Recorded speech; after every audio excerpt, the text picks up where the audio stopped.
4, 3, 2, 1. All right, we should be live on Facebook now. Do you wish to check it, Sister Nya? How you usually do it so quick and efficiently? Oh, I saw it already, message popping up, informing me that we went online, so we are online. Ah, perfect, great. So we'll begin this. This is a interview, and let's say with a social worker mom here in Europe, and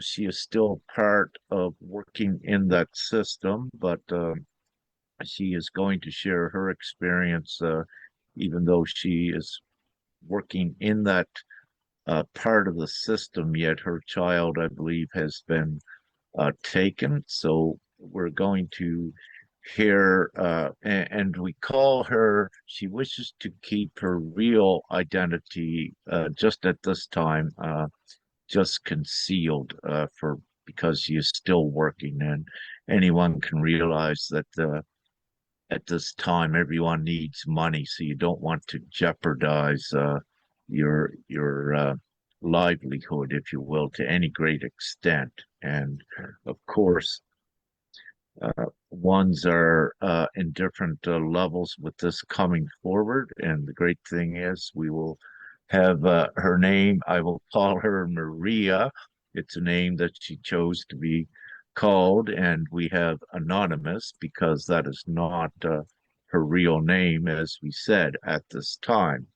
However, being as transparent as we can, and understanding that we're still not fully out of the woods yet with all of this, and each one is has to do what they have to do now, so that is respected and appreciated.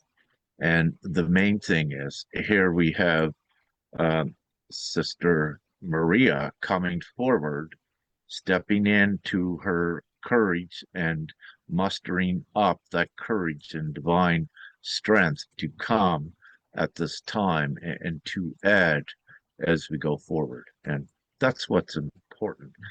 Sister Nya, I'll just we'll begin, and I'll let you and Sister Maria begin. I'll sit back here. Thank you. Yes, so just to inform you all, I will translate. So Moria will speak in German. So yes, so I will translate every 2 or 3 sentences. So that is my first time, so I will do my best. So please, Maria, go on to share your story. Ja, ich lebe in Bern in der Schweiz und 2012 ist mein Sohn auf die Welt gekommen und es war schon in der frühen Schwangerschaft bekannt, dass er einen schweren Herzfehler haben wird und 3 Herzoperationen braucht. Das heißt, seine ganze linke Herzseite funktioniert nicht. Okay, Maria lives in Bern, right?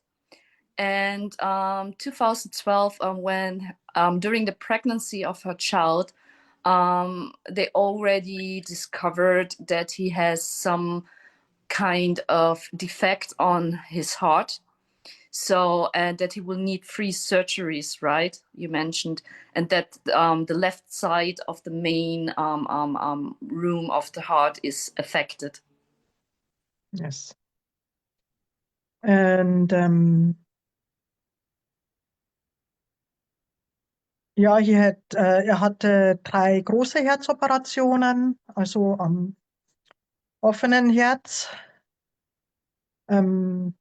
Die erste schon nach 6 Tagen und dann, ich glaube, mit 1,5 Jahren und die letzte etwa 3-jährig. In der Zeit wurden schon Akten im Spital, im Unispital über uns gesammelt und die Kinderspitex, das heißt in Deutschland wieder anders, einfach diese Krankenschwestern, die zu einem nach Hause kommen. Also er musste verschiedene Medikamente nehmen für Blutdruck, Blutdruckstabilisierer, Blutdrucksenker, Verdünner, alles Mögliche. Und dann kamen sehr viele Krankenschwestern zu uns nach Hause Could und I, ich habe could I Hm? just stop to Ja, translate? aha, So he had already, 3 surgeries on the open heart. I think the first, after birth, right, and then afterwards when he was 1.5 years, and the last one was 3 years ago. So she was often in hospital with her son, yes, and they already back then collected a lot of data and created a yeah, case about them in yes, hospital. And they also he also get a lot of prescriptions, about medicaments which he have to took to stabilize um, his his state, ja. his vitality, right? Mhm. Ähm, und nach der dritten Operation hat er Eiweiß verloren. Das ist eine Komplikation von dieser Herzoperation. Und das erfordert eine sehr strenge, fast fettfreie Diät. Als das festgestellt wurde, wurde gleichzeitig eine Gefährdungsmeldung gemacht im Spital. Und ich habe gefragt, warum, was wird mir vorgeworfen? Und sie haben mir keine Auskunft gegeben. Ja, es war dann etwas in die Richtung, ich Ich würde muss, meinem Kind wieder, zu wenig Struktur geben. ich muss das, also es ist schon ein bisschen kompakt. Aha, sorry, ja. Yeah. Ja, So Maria mentioned that after the third heart surgery, he got low protein, right? yes, And that complication some vom, kind of disease, right? ja, And that requires a very specific diet. yes, And when that happened, they already started to launch an immediate danger of the child, right? yes, yes. And So who did this? They. That is the child services, the hospital, right? The hospital and the Ja, the doctor. ja, hospital. Sie haben eine Kinderschutzgruppe extra quasi im Unispital. Gibt es eine extra Gruppe, die sich nur mit Kinderschutz beschäftigt? So in the hospital, there is a specific group of people who is doing or responsible for the child protection. Yes. Und sie haben mich dann gezwungen, mit ihm ein Heim anzuschauen und haben ihn schon in diesem Heim angemeldet. So what they also did was, that hospital and the child protection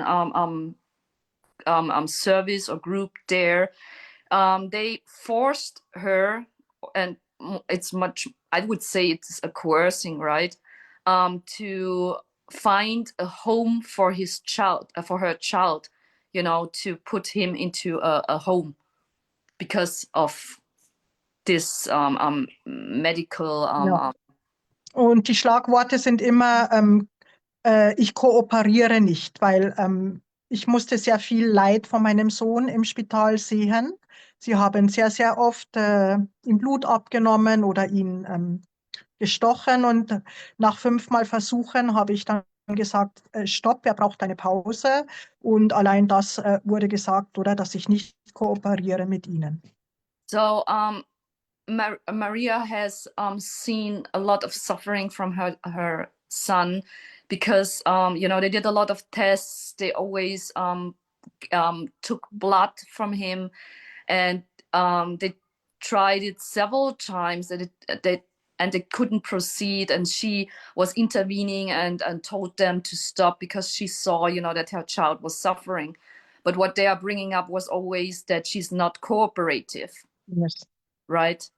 yes. And Rick, what do you want to say? I see your hand open up.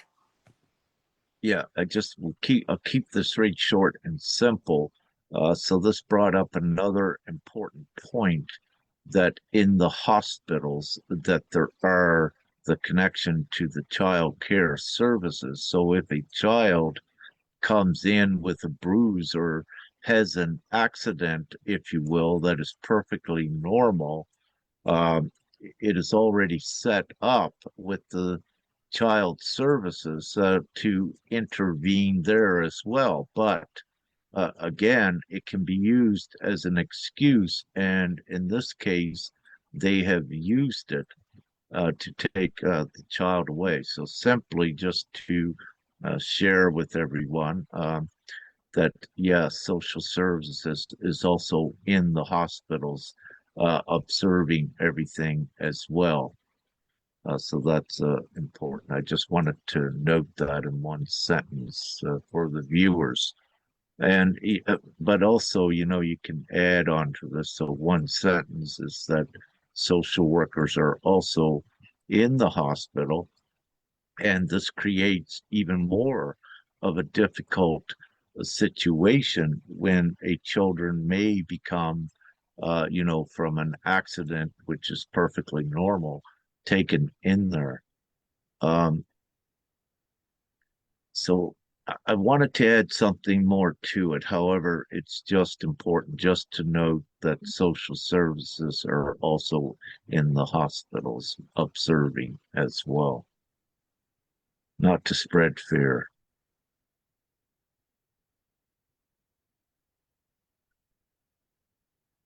Maria, please go Mhm. on. Ja.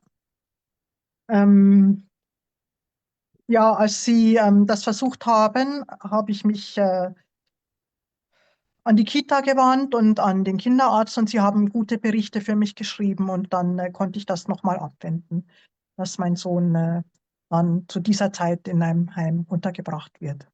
So when this happened, she went to the place of where her son was, like a place, a child care, Kindergarten oder yeah, ja. kindergarten, and also to the children's doctor, and they wrote some testimony for her, which helped her to reject, the first try to put her son into a, into a home, into an asylum for Ja. children. Mhm. Aber Sie haben damals schon entschieden, dass mein Sohn 5 Tage in der Woche 100% in die Kita gehen muss, weil ich nicht in der Lage sei. Also dass er überwiegend fremdbetreut werden müsste. So what then happened also, just give me a second, that they forced her to put her child into the kindergarten for 100%, and telling her that she's not able to look after her child. Ja. So she had to, she was coerced to put her child as much as possible, 100% into that kindergarten. Mhm. So he could be observed, right? Yes, and yeah, observed and also, ja, sie haben uns entfremdet und ja, der Umgangston in den Kitas und ja, ich weiß nicht. So Ja, they already started, to separate the bond between the mother ja, and child, ja. to alienate it. I think that's the English word. But also they were not friendly. They were very harsh. They were not sympathetic and helpful, right? That's what you try to say. Mhm. Teils, teils. Ja, Partly, ja, partly. natürlich. Ja. Yeah, if we look at this point right here for one moment, uh, again, so far it's my understanding that they're saying the child needs to be in a home. That is what the child services is saying, that Maria is unable to take care of the child because he needs to be under constant observation, but yet they're put the child in a kindergarten.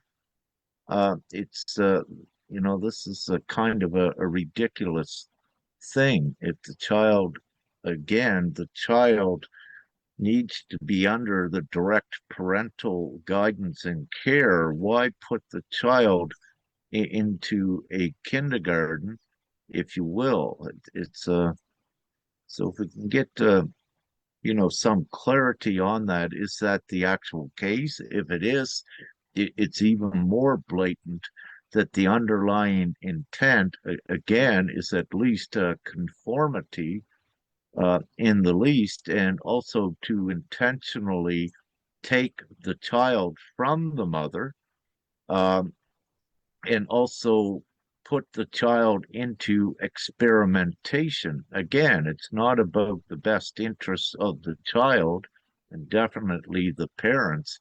It's of the best interest of the psychological experiment, is what it's about, with no compassion for the child whatsoever or the parent.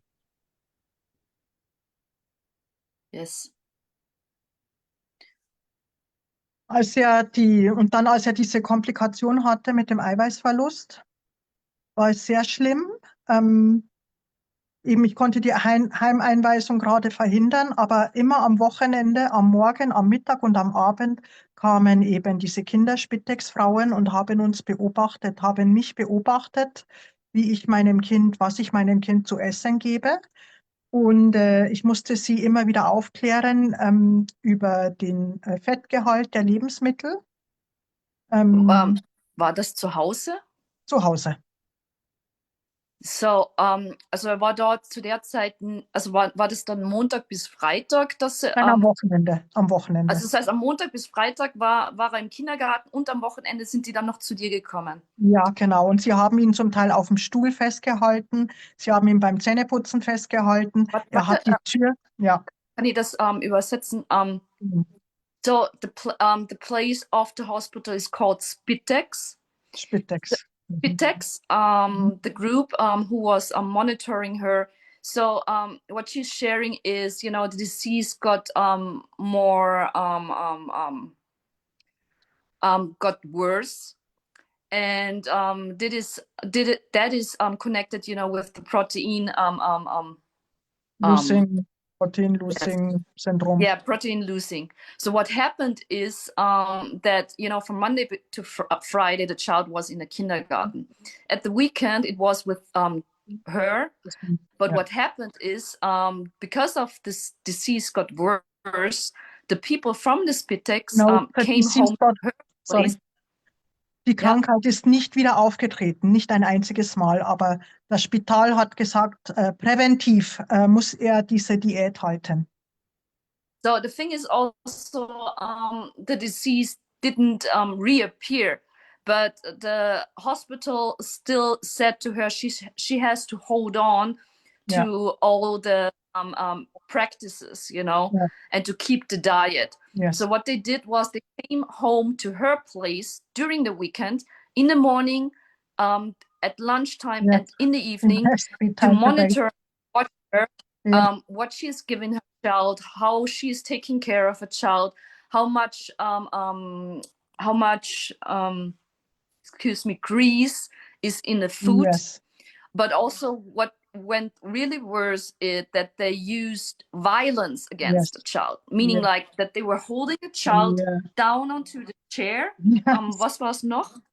Beim Zähneputzen, gezwungen, Zähne zu putzen. And they Festhalten beim forced the child to Zähneputzen. brush teeth. Yes. Wie haben sie das Kind gezwungen? Ich glaube, festgehalten. Weiß es nicht mehr genau. They also used again violence and hold the child, to force him, to brush the teeth. Yes. Dann bin ich zur Psychologin gegangen und habe das geschildert ich glaube, es ging 2 Monate. Und sie hat Gott sei Dank gesagt, bei einer beginnenden Fütterungsstörung darf man nicht Gewalt anwenden. Und dadurch, dass die Psychologin das gesagt hat, konnten wir die Maßnahme abbrechen. The thing is, also, what I forgot to add is, she could reject that the child went into the asylum. That's the reason, why they came home to her, to observe and monitor her more, right? And to put more pressure onto you. So that went for 2 months. And Maria was during that time always with a psychiatrist, right? And she shared with that No, psychiatrist. das Kind, Psychologe vom Kind, Psychologin vom Oh, Kind. the child has a psychiatrist, and the child shared, all those kind of things. So meaning, like the psychiatrist said, in at the point when the child starts to eat again, you shouldn't force the child to do those things, as they had done, in that way. But also, again, got help by that children psychologist, right? To get the testimony and to send it back again that everything is fine with the child, so that the child didn't went into the asylum, right? Ja. Ich habe jetzt noch Akten gelesen von dieser Kinderspitex von vor 10 Jahren und ich habe jetzt gelesen, Sie haben reingeschrieben, Verdacht auf Borderline bei der Mutter. So she just get through her old cases from 10 years ago, and she just figured out that 10 years ago they put in that they think that she has borderline as well at Ja, that jetzt einmal time. der Diagnose. Es ist also diese Kinderspitex-Frauen haben mir eine Borderliner-Erkrankung diagnostiziert. So this Spitex woman again has diagnosed her, through hearsaying, I would say, borderline. Yes. So that was 10 years ago. Ja. Yes, please continue. Wo mein Sohn dann. Sorry. Excuse me, Rick. Thank you. So quickly, we wish to point out the irrational behavior by the child services. When you have a child that, let's say, has not a good, full functioning heart, if you will, and it's the same, it's common knowledge. Anyone with a heart attack, you don't wish to put them in states of stress or fear because it could kill them. And so this shows irrational, irresponsible, and definitely unprofessional behavior by the child care services to put a child in this much stress, to hold the child, to make them brush their teeth. There is no excuse for this. And it doesn't make sense when you look at it. The only way that it does make sense is that their underlying intent is to cause harm. And if they could put the child into further stress, it would only say that they could take the child again. You know what I need to bring up here is the organ harvesting, what goes on, and the sinister things as well. And again, it's a huge business worldwide. It's a business to profit and make money. But again, without going deeper into more of the reasoning why they want the children, it becomes more and more obvious that that is the absolute intent by them to get the child. It's not about the care of the child at all. There is no compassion involved in this. So there is that underlying intent that we see coming to the surface time and time again with every mom that we speak with, and also trying again in this case to make the mom look like she's psychologically unfit. So what I need to say is all the child services worldwide are an actual threat to not only the children, the family units as well, and the welfare and the well-being of all. So it's I'll stop there. You know, it's it's so sick and pathetic, and they're psychopaths, and I need to say that truth. It's absolutely ridiculous. Thank you. Go ahead. Ja, wo mein Sohn dann 5, 6-jährig war, wurde er sehr aggressiv mir gegenüber. hat auch mich geschlagen oder hat mir zum Beispiel Skischuhe nachgeschmissen. Und ich war sehr erschöpft und dann bin ich selber zum Amt gegangen und habe gesagt, ich möchte eine Familie. Ich habe gesehen, es gibt die Möglichkeit, eine Pflegefamilie für ein Wochenende zu bekommen. Und das habe ich dann auch bekommen. Und dann konnte mein Sohn 1 oder 2 Wochenende pro Monat immer zu einer Familie gehen. Und es war sehr gut dort. Es hat ihm gut gefallen. Ich hatte einen sehr guten Kontakt mit dieser Familie. Und das ging bis 2023. Im Oh, Jahr jetzt 20, muss ich. ja, So when her son reached the age of 5 and 6, he got a lot of aggressive or suppressed anger coming up, and throwing things and attacking her. So because of all those things, she started to get overwhelmed. So what she did was, to contact the how is the name in Switzerland for the child welfare? KESB, Kindes- und Erwachsenenschutzbehörde. So in Switzerland, it's called CASP. So it's Children and Grown Up Protection Service, Yes. right? Mhm. So it's Children and Grown Up Children and Parents Protection Service. And she Not went to that place. protection, not parents, Erwachsene, weil sie nehmen auch alte Leute, die ein bisschen verwirrt Oh, sind. Auch okay, diese beschützen grown sie. up. So it's Yes. children and grown up because they also take. So what we can see here is a little bit different to Austria, because Austria and Germany has a department which is only for children and teenager. And here in Switzerland they have the CASP, which is also related to old people, seen and grown So ups, which physical needs handicapped people, or it once start at with the age from 18. yeah. So they And can also give their protection to yes, people over so 18. so she went to that CASP and asked for assistance, because she know there's a possibility, if you are overwhelmed as a mother, that you can ask, for example, to find a temporary foster family for 1 weekend or for 2 weekends that would take care of the child, which she then did. But she had a very good relation to that foster family, and he was there, for 1 or 2 weekends in a month, right? Yes. Yeah. Yes, and then you wanted to start 2023. Yeah. In May 2023, the teacher told me, he don't listen, he's very aggressive, and also sie haben ihn aus der Regelschule ausgeschlossen.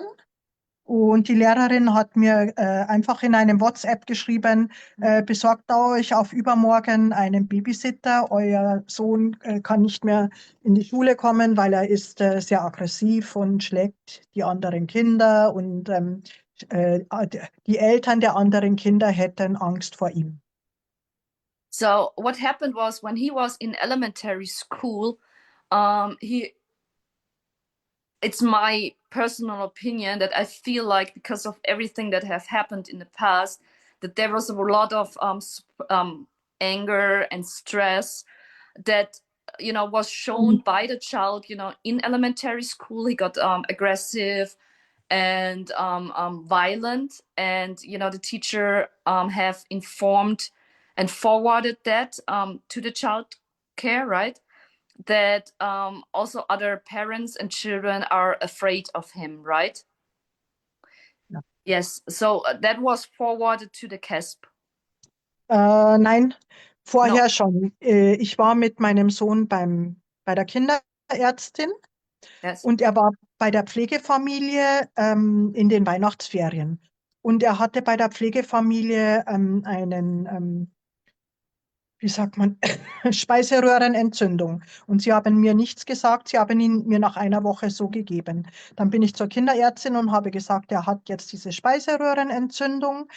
Und in der Tagesbetreuung ist er fast nie. Und ich möchte gerne ein Zeugnis, weil die Tagesbetreuung hat gesagt, wenn wir deinem Kind eine Alternative für das Menü geben, brauchen wir ein ärztliches Zeugnis. Und ich habe gesagt, ich habe, Ja, ja, nur ganz kurz, weil es mhm. wird wieder sehr viel zu Ja, übersetzen. Eine Frage, okay, wann ist das dann, wann ist dann der erste Fall, also wurde das von der Pflegefamilie gemeldet, nein, von der Kinderärztin. von der Kinderärztin und das war vor der Pflegefamilie schon? Nein, danach, im 2023. Bei der Wie, Familie war er ja schon vielleicht schon 3 Jahre oder so. ja, aber wann in dieser Chronologie oder hier Mhm. Chronologie, was du jetzt hast, wann Mhm. ist das dann gemeldet worden, das erste Mal an die KESB? Vor seiner Speiseröhrenentzündung? Vor der Schule? Also das erste Mal an die CASP ist ja schon lang, lang, lang. Na, Das wann war dieses aggressive Verhalten, was du jetzt aha, gemeint das aggressive Verhalten. Äh, ja, das war im Mai. Im Mai 23 hat die Schule gesagt, er ist zu aggressiv, Sie und die können haben, ihn. die Schule hat das gemeldet sozusagen. Nein, gleichzeitig, was ich nicht wusste, hat die Kinderärztin schon eine Gefährdungsmeldung im Februar gemacht gehabt, im gleichen Jahr, aber sie hat Okay, es mir nicht gesagt. okay, the thing is, I just tried to figure out, the timeline out of it, Rick. Mhm. So, the thing is, what happened here is, during his time with the foster family, he got also an inflammation of his I never used that word, but it is the tube, the gullet, esophagus. I don't know how to spell that. Stomach, or you can say stomach Esophagus, infection. Yes, esophagus. Yeah, the yes, throat, vocal yes, cord but Exit. area. yes, but the thing is, the foster family didn't inform Maria about this, and again they had to change, the diet as well. But also, 2023, when a teacher has said, about his aggressive behavior, that was in March. In February 2023, which he didn't know, the children doctor already have Informed. informed the CASP about that the child is being Yeah, endangered, right? yeah. So, so that is that, and I think Rick want to say something. Yeah, so the esophagus where they eat, just to clear that up, that's what I said. Um, I wish to go back to where the child became very aggressive as time went on.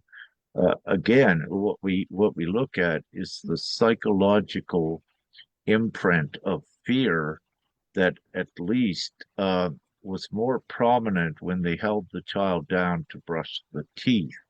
So what this does, it's a brute force and it's an introduction to for the child to a fearful world, if you will. So psychologically, if someone comes in and forces the child to do this, and you as a mom are not allowed to give that loving, nurturing, and care, then the child goes into the states of fear with this.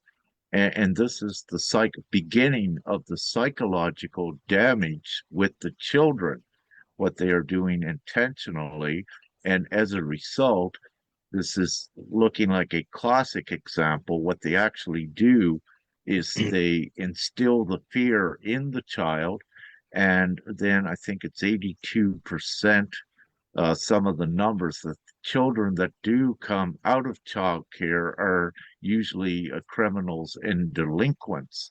So this is the beginning of making the child controlling them into fear, which makes the criminal and aggressive behavior in the least, but it's psychological programming. And having said this, when you look at psychology, this is a base that is known. And if you have what are so-called psychologists working with childcare, they would not do these things because this is the basics of psychology. These ones are educated with the basis to not do these things. So again, where they're doing it intentionally instilling fear on the children at the earliest age, it shows that it's intentional and it defies psychologically assisting and caring for one. It is actually the opposite of what they're doing. Um, so again, by using that brute force, it's showing the child there is no safety in that outside world. So then they become aggressive instead of the love, nurturing, and being the good example in society. They actually become the opposite, the fear and the aggression. And when you look at, let's say, most of the criminals in society today, you'll see that the child services has played a big role in their traumatic experiences, which shaped and conformed them to be criminals and even psychopathical killers as well, because it's that initial imprint from the outside world that tells them the outside world is savage, if you will, and that they need to become savage to survive in it. So psychologically, it's actually damaging to every child. But I'll stop there. Thank you.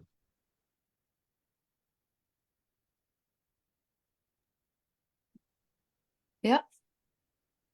Ja, nachdem er dann aus der Schule ausgeschlossen worden ist, habe ich ganz schnell ein Time-out-Programm gefunden, wo er 3 Monate war. Und das war gut. Die gingen mit den Kindern in den Wald und haben keinen Druck gemacht. Ja.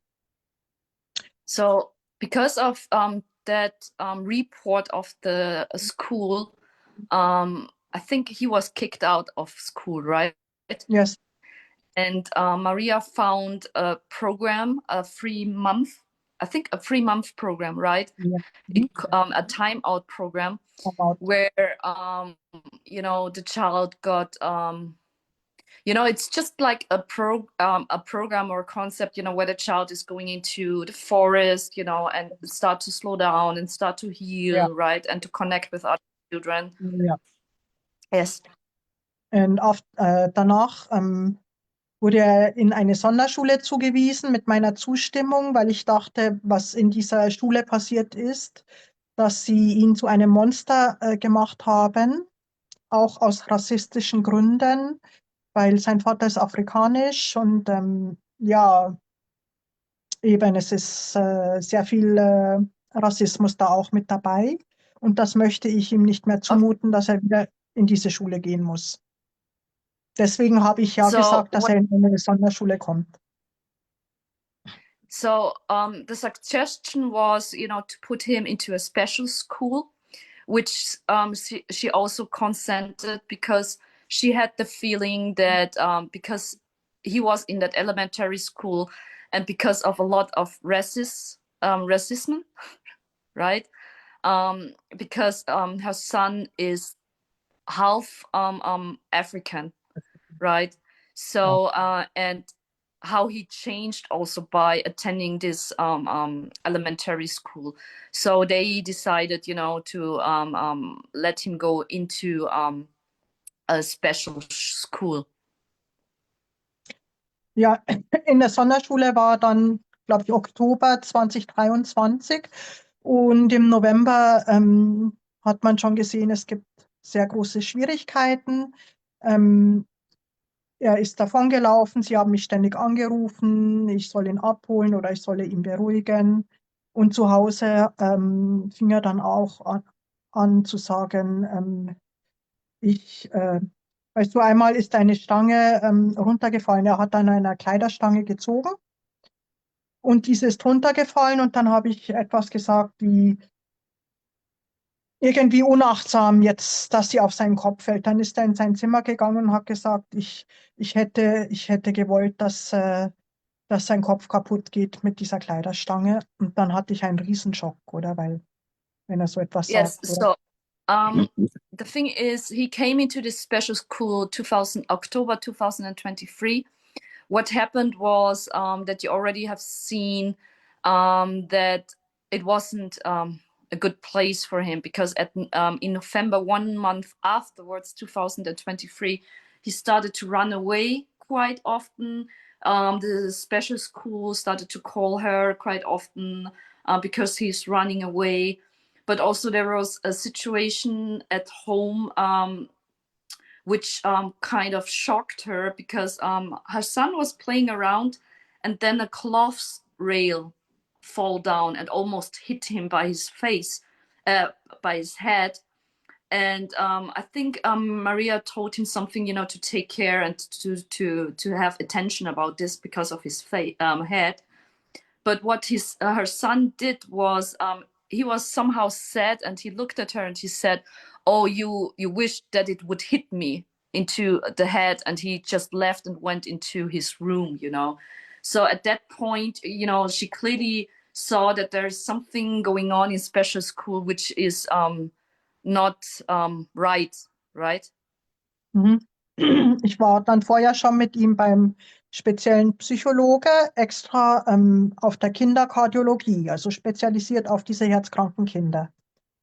Und habe ihm das erzählt und habe ihn auch angerufen und war recht geschockt und habe gesagt, bitte, ich brauche jetzt Ihre Hilfe. Mein Sohn hat gesagt, ich will ihn umbringen, oder er fing dann immer mehr an zu sagen, also ja, irgendwie, er will sterben oder er will sich umbringen oder ich will ihn irgendwie so, irgendwie das Thema. Mhm. So her son was also, with a psychologist in hospital, right? And also in the cardiology, right? Ja. But the thing is, Maria was at that time so overwhelmed because of all the things that her son said. Meaning, like, he said something like he wants to die, or, the mother wants him to be dead, or something like that. Yes. And that he was truly not want to keep on living, right? So she started, to find another assistance and help, with, the Ja, cardiology guy, right? genau.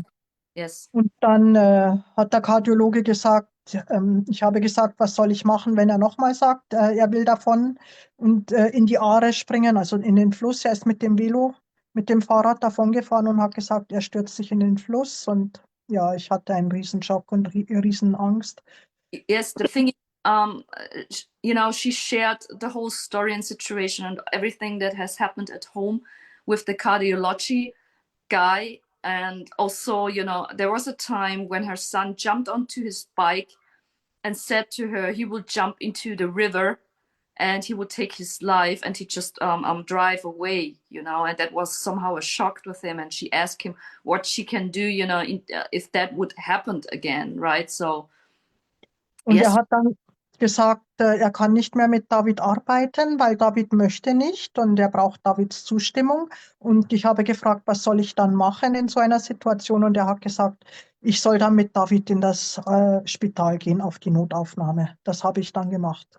So the thing is also that her son didn't want to continue to work with the cardiology place, and she asked him what she can do, and he said he cannot continue if her son don't want to continue with working with him. So he suggested for her to go to the emergency ambulance with her son, to continue with the medical treatment. Rick, what do you want to say and to add? Not a medical treatment. Nein, nein, das Spital hat ihn dann in ein Heim gebracht. Also das Spital hat dann die CASP angerufen und diese haben ihn dann in ein Heim gebracht. Also so, du hast ihn in die Ja, Notfallaufnahme gebracht und die haben dann die CASP angerufen und die haben ihn ja. dann in ein Heim gebracht. Mhm. So the final, then when she brought the son into the emergency ambulance, they took the son, and they contacted the CASP, and the CASP put him into asylum, into a home for children then. Mhm. So Rick, Genau. what do you want to add? I just want to ask, when the child was born, Maria, did the child cry much or was the child more content? I'm just Hi. curious about this. Very strong, very strong. Yeah, he was very strong. But did he cry? Was he a child that would cry a lot? Ah, yes, cry a lot, a lot, a lot, always. I could not let him somewhere down. I had to keep him always on my body, have shower with him, go to toilet with him all the time. All right. And when you did that, when you held him close, he was Yeah. content. He would Yeah, yeah, stop yeah, yeah, crying. yeah. I gave him breast 2.5 years. After this, hospital told me my milk has too much greed, grief. I had to stop it. All right. Yeah, What I wish to point out here again is that very important bond between the mother and the child. So, what we are seeing with this as an example, every time that Maria would hold the child, he would be content, he would feel safe in a good, safe environment. yeah, And within that mother child environment, there was no aggression, there was no place for it. So, yeah, again, what we see is the outside interference, which complicates and amplifies that stress again in the children. Now, in psychology, they may use the excuse of reverse psychology to introducing the child to great fear as part of an extended process of conformity. But again, every time it is a control and a conformity of the individual, which robs the child of their identity and turns them into something that the system wants, which is a robot to obey, if you will, to conform and be part of a workforce. With psychologists, again, uh, what I'm seeing time after time here with these psychological evaluators and psychologists, there is no professionalism at all. They are definitely something else. Now, either if they are if the psychological evaluator is psychologically distorted and sick themselves, which does occur, then they're used and manipulated by the system to cause all of these psychological adverse effects. But again, there is no excuse every time I come back to that it's intentional because it excludes the benefits uh, of a safe, loving environment. It is always the opposite what the child care uh, services are doing. And again, I'll just stop and leave it there. Please, I do have one question I put up in the chat.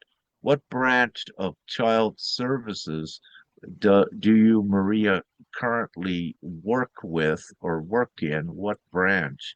And what are your observations of some things that you know is wrong, if I may ask that, what you have witnessed, what is going on? Ich arbeite jetzt in einer Kita. Das sind kleine Kinder, Baby bis 5 Jahre alt. So she's now working in a daycare facility for children, and they are between 3 and 5 years old. Und was ich beobachte, ist, dass die Eltern immer mehr Stress haben und schon kleine Babys den ganzen Tag in die Kita bringen müssen, damit sie genug verdienen. Müssen beide Elternteile arbeiten. For example, she's seeing that kind of stress, that the parents are under stress, to earn enough money to take care of the child. So a very young child has to be put, the whole day, into the daycare facility so that they can go to work. But also, Yes, we go ahead. I also want to ask Maria about her previous work. I think you have also, worked previously, in another place, right? Ich habe in einem Kinderheim gearbeitet, aber in einem Heim, wo behinderte Kinder waren und wo die Eltern die Kinder zum Entlasten bringen konnten, weil es waren Kinder, die rund um die Uhr meistens Betreuung gebraucht haben. So, Und y- yes, so previously, before she worked in a daycare children facility, she has worked, in a children's home for children with special needs who need a lot of you know attention and care. It's almost like the whole day, right, where sometimes the parents are overwhelmed with this, where they can put their child into their children's home. So, hast du da irgendwas Spezielles beobachtet oder auch mit oder Kontakt gehabt mit der CASP und so weiter? So what I'm asking her is if she has experienced back then, in that children's home with children with special needs, something, that is not right, or also if she had contact with the CASP back then, in those children's places. ja, es gab ein Kind mit Autismus und es ist auch noch afrikanisch. Und ich habe einen Bericht gelesen von einer Familienhelferin, die auch bei mir und meinem Kind Helferin war. Und sie hat etwa die gleichen Sätze verwendet. Sie hat versucht, die Mutter zu psychiatrisieren. Sie hat geschrieben, die Mutter sei krank und. Und genau. So Also, one example, what she put up is, back then when she was in that children's home, there was a child which was diagnosed with autism. And at that point, mostly they got a children and family helper. That's something like someone, like a supervisor, some assistants. And back then, there was a woman included into this case, which is also included in her case. And the thing is, she used exactly almost the same sentence for both cases, right? und das Heim musste dann also Geld erwirtschaften, weil sie haben einen Lift eingebaut. Und dann haben sie viele Kinder aufgenommen. Zum Teil war ein Zimmer schon belegt und dann kam schon das nächste Kind. Oder sie haben ein Baby, das die ganze Nacht eine Sondennahrung nimmt, zusammen mit einem Siebenjährigen in einem Zimmer schlafen lassen. Einfach damit sie voll ausgelastet sind. So the thing what she also experienced in that children's home was um, they was focusing on earning a lot of money, meaning like that they were focusing on getting as much children as possible into the children's home. And they also, for example, they were so focused on this that they put a small baby which has some kind of I don't know how to say that. She had like a sonde, meaning like she couldn't eat by herself, so she had that a bag with her, and they put that young baby into the same room, with a 7-year-old child and boy, meaning like they really used all the space, to fill it all up to get as much children as possible into the children's home, so they can so they have enough money to earn and to come in, right? Um, Rick, want to say something? Yeah, I do have, for clarity, I have two questions. Well, one question. First one. Uh, so Maria works at a daycare center. What I wish to ask is that a private daycare center, it is private, all right, it's not government. So this is actually where parents, bring their children while they're working at a daycare center. Um, so it's a little bit different than a government run. like But home. So the government paid it. pays the daycare center. All right, Yeah. excellent. So it's private, but it is not really private. It's government funded then. So it is a yeah, it is what a subsidiary of the government itself. So it is yeah, within without looking for the other terms, but I don't need that.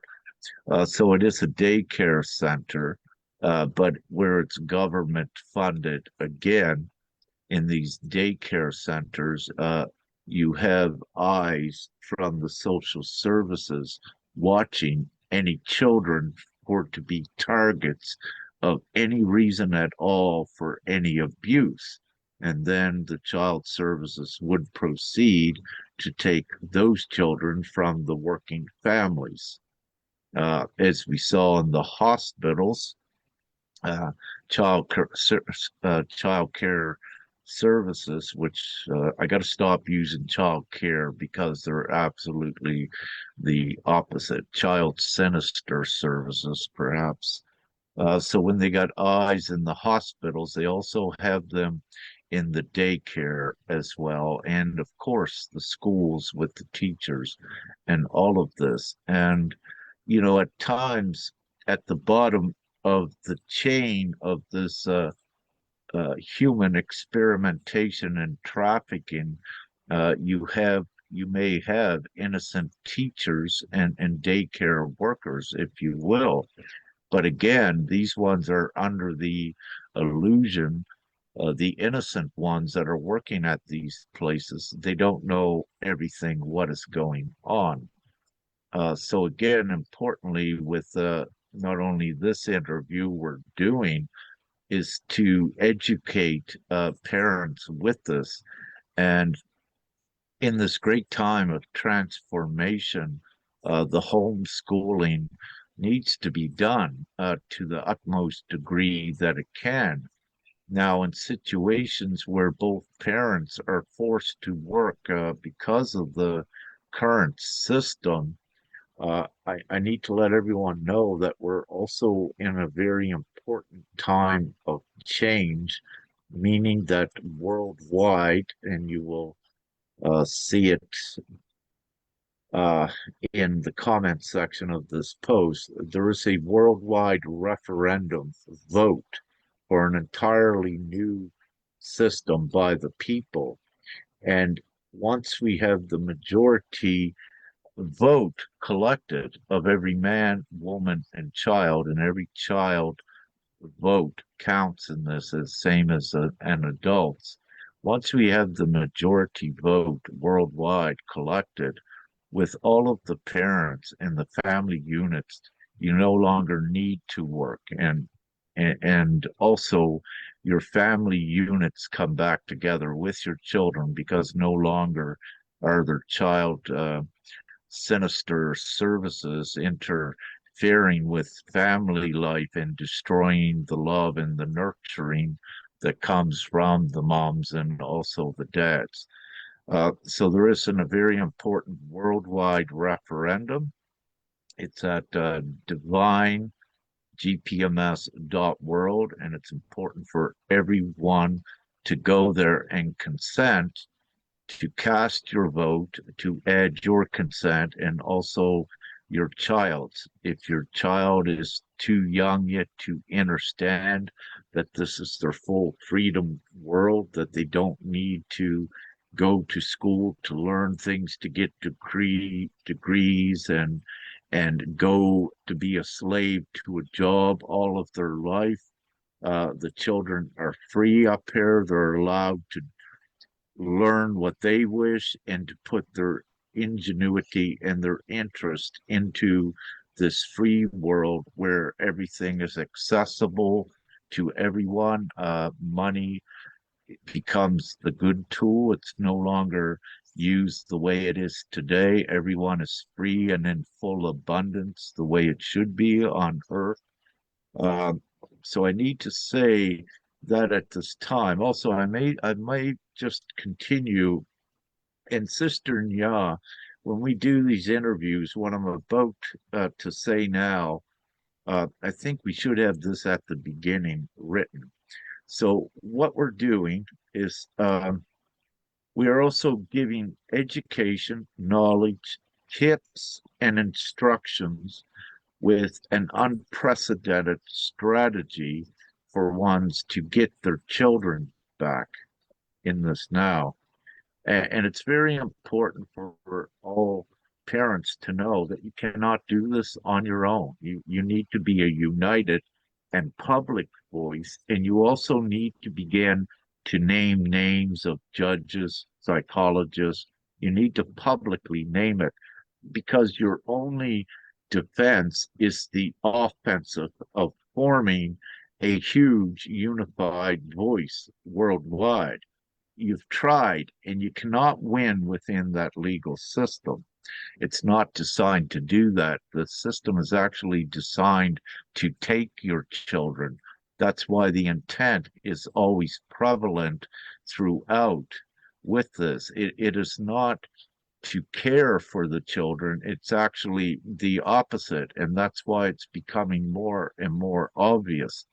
And there is a very deep, sinister underlying thing that's occurring here with child trafficking, with organ harvesting, and even satanic rituals were connected to this. And even more recently in the Netherlands, with children that were stolen and sacrificed with satanic rituals. This is all connected and it's all part of it. But also, we have a Facebook group set up, and we'll put that link into the comments to let ones know we're gathering and uniting, get united, get into this Facebook group.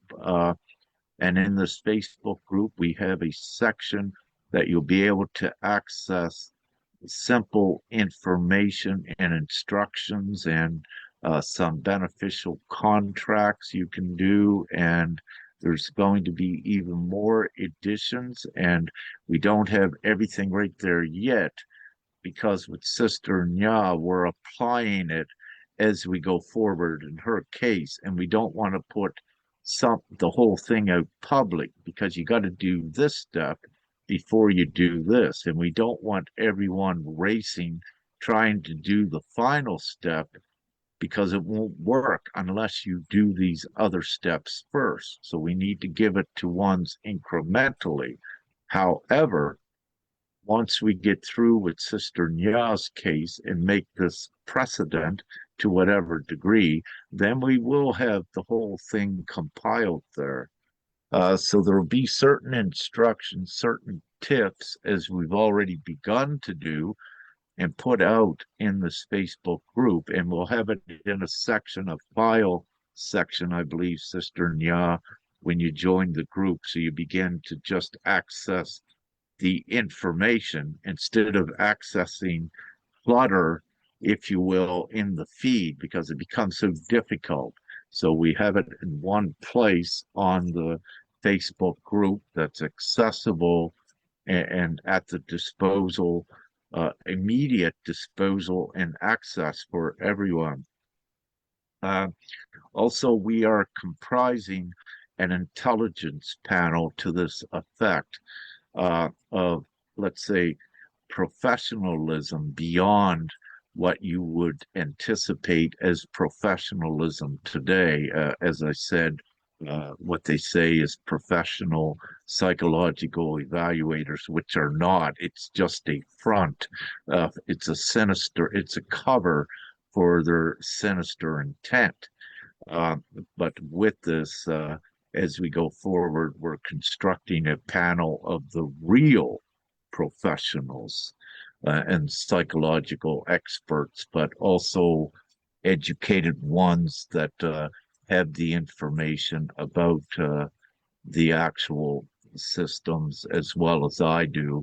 But with this, I could speak fluently and in detail about the entire system. But what occurs, it would only be I speaking. That doesn't have a much of effect. But the more we have on the panel speaking the same story, then the people will pay attention more, and it has more of an effect.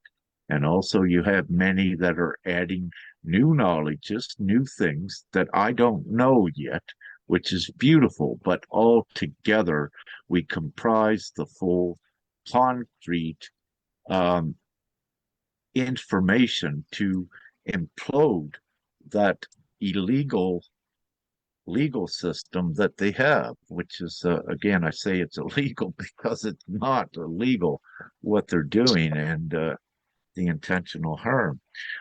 One thing I will say, and just before we hear more of Sister Maria's story, in any correspondence that any of you may be doing now with your court documents or any letters and emails that you are sending out to the supposed governments or the authorities, they're not really authorities, but you're dealing with them. At the bottom of every bit of your correspondence, it's important always to write in the name of God or in the name of Jesus Christ, if you will. But it's better to put in the name of God because that is a very important signature that you're putting yours under as well. And it is documented also because it accreditates your character with the public, but it also shows them, the dark ones, where you are coming from. You're coming from the light, and this is not acceptable. We know what you're doing, and here we are acting in the name of God to save and protect our children. So I'll stop there, and please, if you wish to continue. Thank you. Oh, I have a question, Maria. When you were at that children's home, did you also experienced already, some kind of situation, like parents that are overly stressed or, already complication between the parents and the CASP? In that respect, or did you try, to mediate between those places? Did you have any experience with that? Yes, there was one boy, and he was brought there by CASP, not by the parents. They forced him, and the CASP said because the parents struggled too much. And the boy, he was very intelligent, and he started to hurt himself. And once the mother came to visit him, and after I heard my colleagues, they said, "Oh, look, they did not embrace her boy. Oh, they don't have a good relationship." Yeah. Always like these comments from my colleagues about the parents. Oh, the parents don't take care. Oh, this mother didn't. Always this, immer diese Haltung, diese Einstellung, immer diese Einstellung, die Eltern machen es nicht gut. Die So, Eltern machen es nicht richtig. However, again, what I need to state, then they'll try to put the blame on the parents. But Yeah. the core problem is this worldwide beast system itself that also stresses the parents to Yes. be in this manner. So again, divine-gpms.world, it's important for everyone to vote as soon as possible with this. It takes the stress off of the parents and brings them back together. So you have the current system also blaming the parents when it's Yeah. actually the system that inflicted all of the stress and harm onto the families and the parents themselves. So it is always the fault of this beast system. That is the core Yes. fault. That is the core problem. That's why Yeah. this system has to go. It is not in the best interests of humanity at all. It has inflicted intentional harm for millennium upon humanity, the capitalistic beast system of profit and gain. That world hurts people, it harms. The world we're building with this worldwide vote, it is do no harm. And because of what is included in this new world that everyone is voting for, there is no incentive to do any harm. It's taken completely away, and you're in the joyous, peaceful, unified community world worldwide. But I need to make that point again. There is no justifiable way that the system can put blame on the parents or the children. They are actually innocent. It is the core problem where all of the blame has to go is this insane, savage, psychopathical system, beast system itself. Ja. Thank Yes. So, do you want to share other things, in regards to the children's home or the daycare facility, if you have experienced any, what you want Ähm, to share? Was mich sehr überrascht hat, ist, dass normalerweise die Regierung, die Kantone, das bezahlen, wenn die Kinder übernachten. Also es war eigentlich von den Eltern verlangt, dass die Kinder dort über Nacht schlafen, wenn sie am Wochenende dort sind. Und wir hatten zwei Brüder und diese Brüder haben sich immer geweigert, auch dort zu schlafen. Und dann haben sie gesagt, okay, ihr müsst nicht hier schlafen. Aber was mich sehr gewundert hat, ist, meine Chefin hat gesagt, wir schreiben immer, Sie haben hier geschlafen und das ist pro Nacht 500 Franken und Sie haben das einfach geschrieben und quasi Betrug gemacht. Und das ist ganz normal. Ohne schlechtes Gewissen, über Jahre haben Sie immer Nächte verrechnet für Kinder, die gar nicht da geschlafen haben und das völlig, als sei das total normal. Das hat mich sehr gewundert. What she also shared in that children's home, there were sometimes children, they didn't want the overnight there, and they just said, okay, all right, you don't have to stay here. But what that children's home did was, they wrote a note that the children have slept there. So it is a lie and it's fraud. So they were paid 500 Schweizer Franken, which is a little bit less than a euro. One Schweizer Franken is 1.07 euro. So for every night, they got 500 Schweizer Franken from the government for the child to sleep there. But the child actually didn't sleep there. So they did Not that with a every lot of. night, but on the weekends when it was planned that they stay in the home. Not every night. Yes, so sometimes, on the weekend, for example, when you're overwhelmed, so they put the children, for example, for one weekend or something, and the child Yeah, didn't want to sleep there. yeah, But they still, created that bill, and wrote that bill or, that payment that the child has slept there to get the 500 Schweizer Franken, Franken per night. And they did it very regularly and often. yeah. Yeah, well, this is a fraud for sure. But also in collecting forensic evidence, it's so important to collect the documentation of this if one is able to as well. It's blatant fraud, but it also see with anything that is fraudulent, even a misleading statement is actually fraudulent. And anytime that you see just one example of that, it means something is being concealed and covered up. And that's when you begin to open the whole can of worms. Even with governments where they use things to say, for the sake of national security or what have you, they'll cover things up. But it also means that they are being deceptive. It's not transparency. And full absolute transparency is truth and lawful.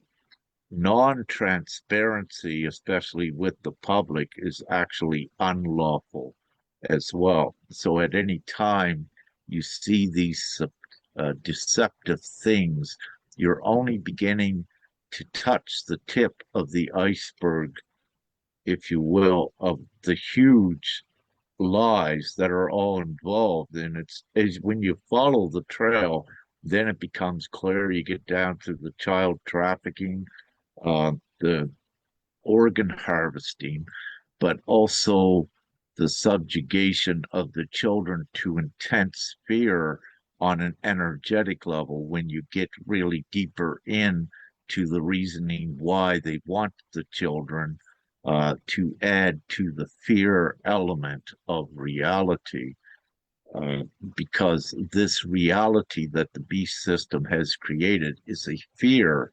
reality, and the beast needs to control ones always into fear to keep this alive. So the absolute truth, this is the deception, the absolute truth is joy, transparency, no concealment, full truth. And then you are in the truthful world and the truthful environment. All creation is about energy, and fear energy, negative energy is down here. And if you want to be absolutely free and thriving in your full comfort, you'll have to go to the joy, peace, bliss, harmony, love environment. And we're voting it, ratifying it, yes, into existence now. But I'll keep that simple. Thank you. So, okay, Rick, if you don't have a further question to that, do you want to continue with your current situation or something, for example, I mean, I also have to share, I know you, so I know about some of the stories, but also, maybe if you want to share, also your experience, for example, with some of the CASP, and maybe also, with maybe your current state where you're at right now with your son, what is happening. Ähm, ja, mein Sohn hat dann einen Suizidversuch gemacht in der Sonderschule und die KESP hat dann gesagt, ich darf mein Kind nicht sehen. Die Schulleitung hat mir gesagt, der ist in der Psychiatrie. Ich bin sofort hingefahren, ich durfte ihn nicht sehen. Ich wurde stundenlang ausgefragt und danach durfte ich ihn 5 Wochen nicht sehen mit der Begründung, ja, er hat den Selbstmordversuch gemacht wegen mir. Okay, it's just interesting, also for me to see that reoccurring pattern. But what Maria shared was 2023.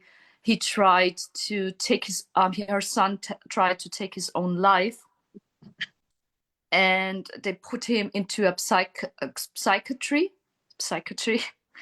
and she was not allowed to see him, her own son, for almost 5 weeks. She was questioning a lot, but also in the end, they said that she is the cause of his suicidal attempt. So that is also something that you want to share. Yes. Ja, er war da schon bei der Pflegefamilie, also im Dezember ging er fix zur Pflegefamilie, nachdem ich ihn da einmal da auf die Notaufnahme gebracht habe, hat die Beiständin also angeordnet, eine Platzierung, und ich habe dann gebeten, dass er bei dieser Familie platziert wird und nicht in einem Heim. Und danach eben war ja durfte er mich besuchen. Und danach hat er den Selbstmordversuch gemacht, und dann haben sie gesagt, David muss jetzt erstmal lernen, wo er lebt, eben bei dieser Pflegefamilie, und deswegen darf ich ihn nicht sehen. Und sie haben mir nicht gesagt, wann ich ihn wieder sehen kann. Sie haben nicht gesagt, 3 Wochen, 4 Wochen. Ich habe gesagt, was muss ich machen, dass ich ihn sehen kann? Dann haben sie gesagt, ich muss mir Hilfe suchen. Dann bin ich in eine Psychiatrie gegangen, und nachher haben sie gesagt, ich bin psychisch krank. Okay, so she to add something, before the suicidal attempt, the CASP has suggested, you know, to put him into another place. So since Maria already know that foster family, she suggested the same family because she have known that foster family, and she was able, you know, to visit him there. So after that suicidal attempt, she tried to get back into contact with him. They never told her when she's able to see him again. So as time passed by, it was something around 5 weeks until she was able, you know, to see him again. But also in that time, you know, she was asking the cast, what can she do in that duration of 5 weeks? What can she do that she is able, you know, to see her son again? And they told her she has to get help and assistance and also go to the psychologist, you know, and to get an evaluation, right? So what came out with that evaluation afterwards when you did this? Ja, die Diagnose war mittelgradige Depression für die Einweisung. Für dich? Also genau, es war eigentlich nicht eine, es war eigentlich nur eine Therapie. Also sie sagten, ich soll mir Hilfe holen, ja, einfach in Therapie gehen und nicht Yes. schnell. Also nachher kam erst wie heißt Erziehungsfähigkeit wurde dann geprüft. Das kam erst nachher. So the first thing that happened after she went to a psychologist, they diagnosed her with depression, with a medium depression, I think. And afterwards, they also requested her to check, to do evaluation if she is able, you know, to raise a child as well. Ja. Und wo ich ihn die 5 Wochen nicht gesehen habe, also nach 4 Wochen ging die Beiständin in die Schule zu meinem Sohn. Er hat sich im WC eingeschlossen gehabt und die Beiständin und die Lehrerin haben ihn so lange bedrängt und dann haben sie ein Protokoll geschrieben. Er hätte gesagt, er möchte nicht nach Hause zu seiner Mutter, er habe Angst vor mir. Ja, verschiedene solche Sachen hätte er gesagt. Nach oder vor dem Suizid? Nach. Also nachdem ich in 4 Wochen nicht, ich habe immer wieder gesagt, bitte, ihr müsst mir jetzt sagen und ihr müsst mir sagen, wieso habt ihr Handhabe, ihn von mir fernzuhalten? Ich will ihn sehen, ihr habt keinen Das Grund. war in der Zeit In sozusagen. der Zeit, in diesen 5 Wochen, ja. Mhm. Gegen Ende dieser Zeit ist die Beiständin einfach ohne Anmeldung in die Schule und hat ihn mit der Lehrerin zusammen bedrängt. Das steht auch im Protokoll, er hat geweint, er hat geschrien, er hat sich eine halbe Stunde auf dem WC weinend eingeschlossen. Genau. Dann kam So, da ein Protokoll raus, nachdem er hätte Angst vor mir und er hätte Angst, zu mir nach Hause zurückkehren zu müssen. so during this time where she wasn't allowed to see her child, and she really tried everything, you know, to get any information about, you know, the current state of her son. During this time, I think something like an advisor or advisor, and also a advisor went into that school and, you know, coerced him and forced him. And that went so far that he went into the toilet, you know, and locked the door. And you know, he was somehow a lot under pressure, and they tried to coerce him more, but he didn't apply to it. But they also noted something that he may have said, that he don't want to go back to his mother because he's afraid of his mother and all those kind of things. So my question, Maria, what did they want to coerce him back then? What was it? What did the advisor want him to do? So zu was wollten Sie ihn drängen in der Schule?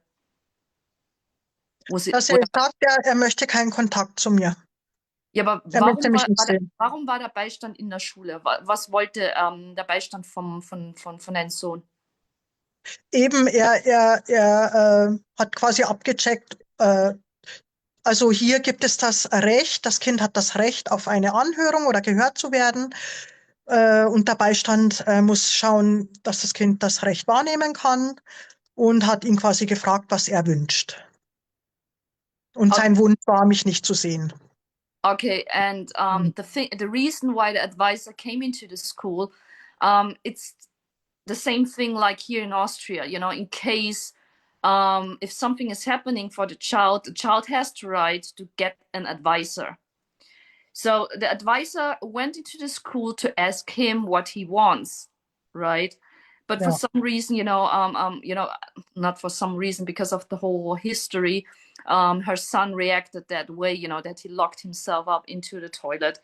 And the advisor just said, that yeah, he don't want to see his mother. And it was in that time, where they were separated, right? In ja, that duration of 5 weeks. yes. So yes. Mhm. Äh, ja, nachher habe ich mir eine Anwältin genommen und sie hat ein bisschen interveniert und auf einmal durfte ich mein Kind wieder regelmäßiger sehen. So 3 Wochenenden, auch lange Wochenenden. Und dann gab es das Erziehungsfähigkeitsgutachten. Im Juni wurde das gemacht. Und sie hat festgestellt, dass ich nur bedingt erziehungsfähig bin. Schlagworte waren, ich sei ambivalent, ich würde immer die Schuld nach außen geben, ich würde bagatellisieren, äh, ich sei überfordert, eben ich sei, ja, aber nicht wirklich eine Diagnose, weil sie hatten ja keine. David hätte keine gute Bindung zu mir. Ich hätte David mehrmals in ein Heim gegeben, was gar nicht stimmt. Also es waren auch eine Menge Lügen drin in diesem Gutachten. Ich hätte ihn wie ein Prinz behandelt und ich habe ihn so verzogen und er braucht jetzt ganz dringend eine Verhaltensänderung. Und das kann er nur im liebevollen, kreativen Umfeld der Pflegefamilie bekommen. Okay, das war jetzt ein bisschen viel. Ja, ja. What happened is what she did was in June, she took help, from a lawyer. The lawyer could assist her so much that she was able to see her son, on a regular base. But also she had to do an evaluation if she's able to raise a child. And that evaluation brought up, for example, that she's trivializing things, that she is looking for the blame in the outside, she's blaming others. And that she is, let me look that up. Ambivalent. Yes, ambivalent is ambivalently. So she's ambivalent. And also that she has raised her son, like, for example, like you are nurturing him so much, like you are raising him like a child, like a prince, right? And Yes, that yes, connection to her son is not good, and all those kind of things came up, meaning like she's not fully able, and competent to raise her child. yes. So, that evaluation brought that up, right? Ja. Mhm. Okay. Und dann wurde entschieden, dass er eben bei dieser Pflegefamilie wohnt. Die KESB hat gesagt, das ist der Sechser im Lotto für meinen Sohn. Und ich sollte ihn alle 2 Wochen besuchen.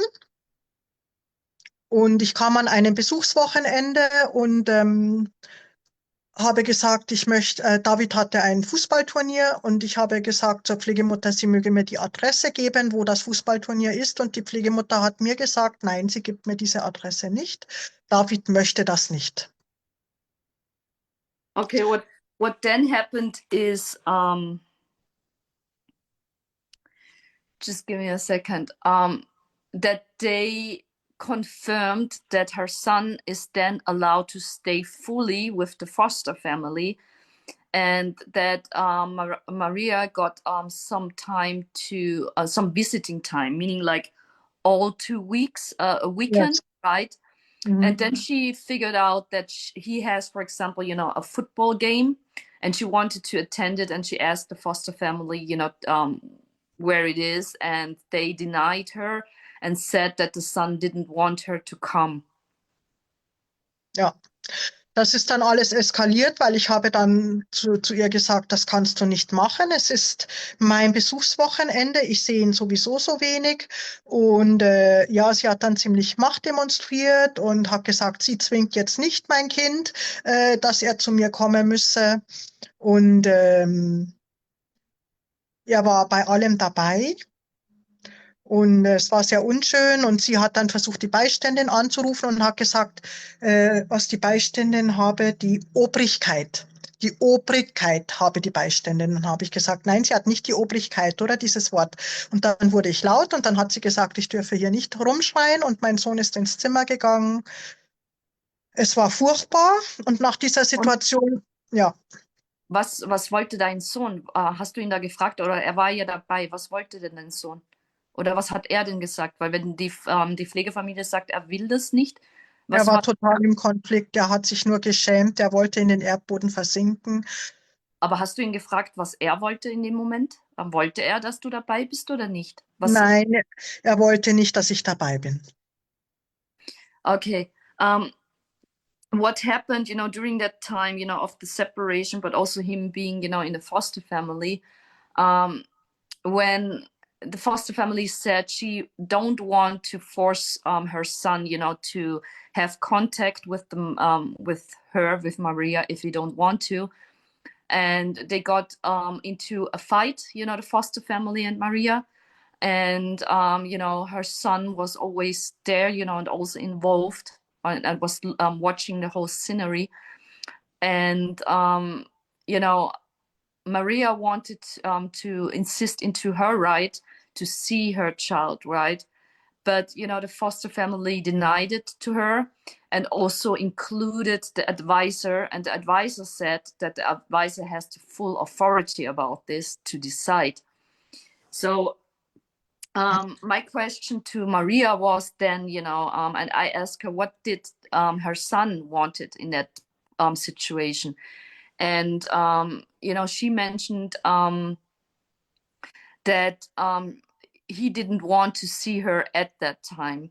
So also there's another question popping up, from Rick. At the daycare where you currently work, have you seen any hormone medicine on the premises or such? Was Hormon? Was ist das? Was meint er? Hormone medicine. Was für Medizin ist das? Hormone? Ja, ob du irgendwelche Medikamente gesehen hast Mhm. oder irgendwelche Voraussetzungen. Yeah, Hormone. any supplements they put in the food? Do you see any powders or anything at the daycare center that they would say is just supplements that they put into the food for the children? Or Ah, is ja, the ja, also daycare Neuroleptika eine Menge natürlich. Neuroleptika. Und Melatonin zum Schlafen und zum Ruhigstellen. Risperdal. So did they put it into the food or did they give it like this to the child? How did Äh, they get it? they forced him, they open a mouth and put it in mit der Spritze. They opened, one girl, they opened Oh, like you this. mean now you mean your son, right? No, no, no, no. No, in the From my daycare workplace. where Yes. where you're currently working No, no, no, no. in the No, previous where I worked in the, before in this home. oh, okay. So they forced the children to take medicaments. They opened their mouth and just put it Yeah, there. yeah, Medicaments to put them to sleep, right? Medicaments for the nervous system as well, right? yes.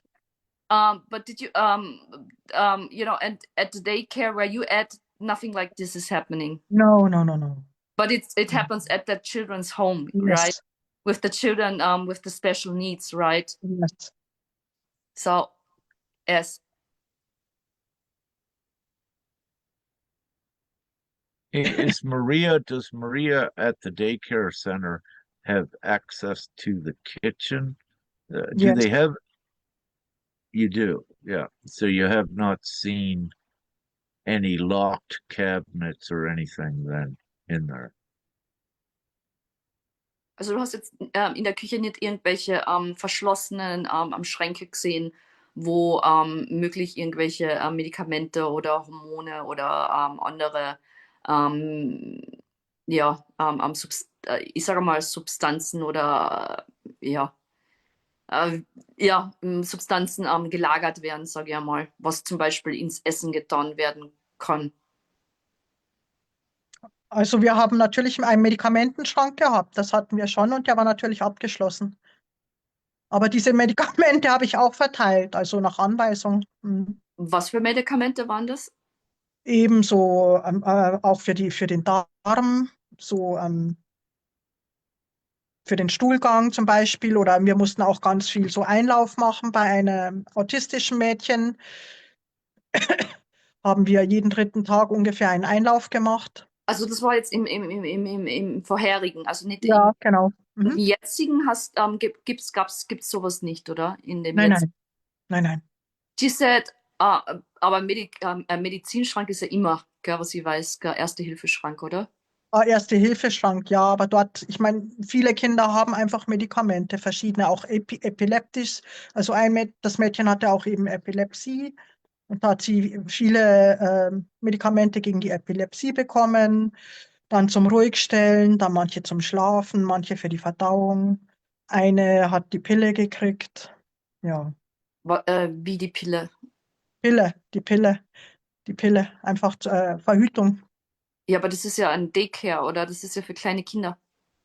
Nein, nein, da war auch ein Mädchen, ja, eine, die war schon 18. Die sind im Heim groß geworden und die war wie eine Verwandte. Weißt du, sie hatten Also angefangen mit dem war Heim.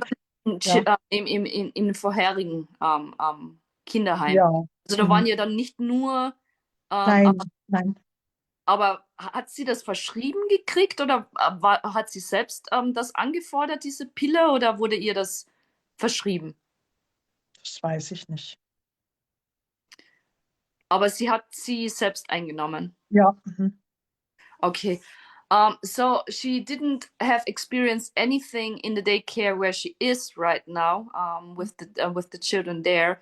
But back then in the children's home, which was a mixed up place, for children with special needs and with children, with normal children, I have to say. So it's until the age of 18. They did have,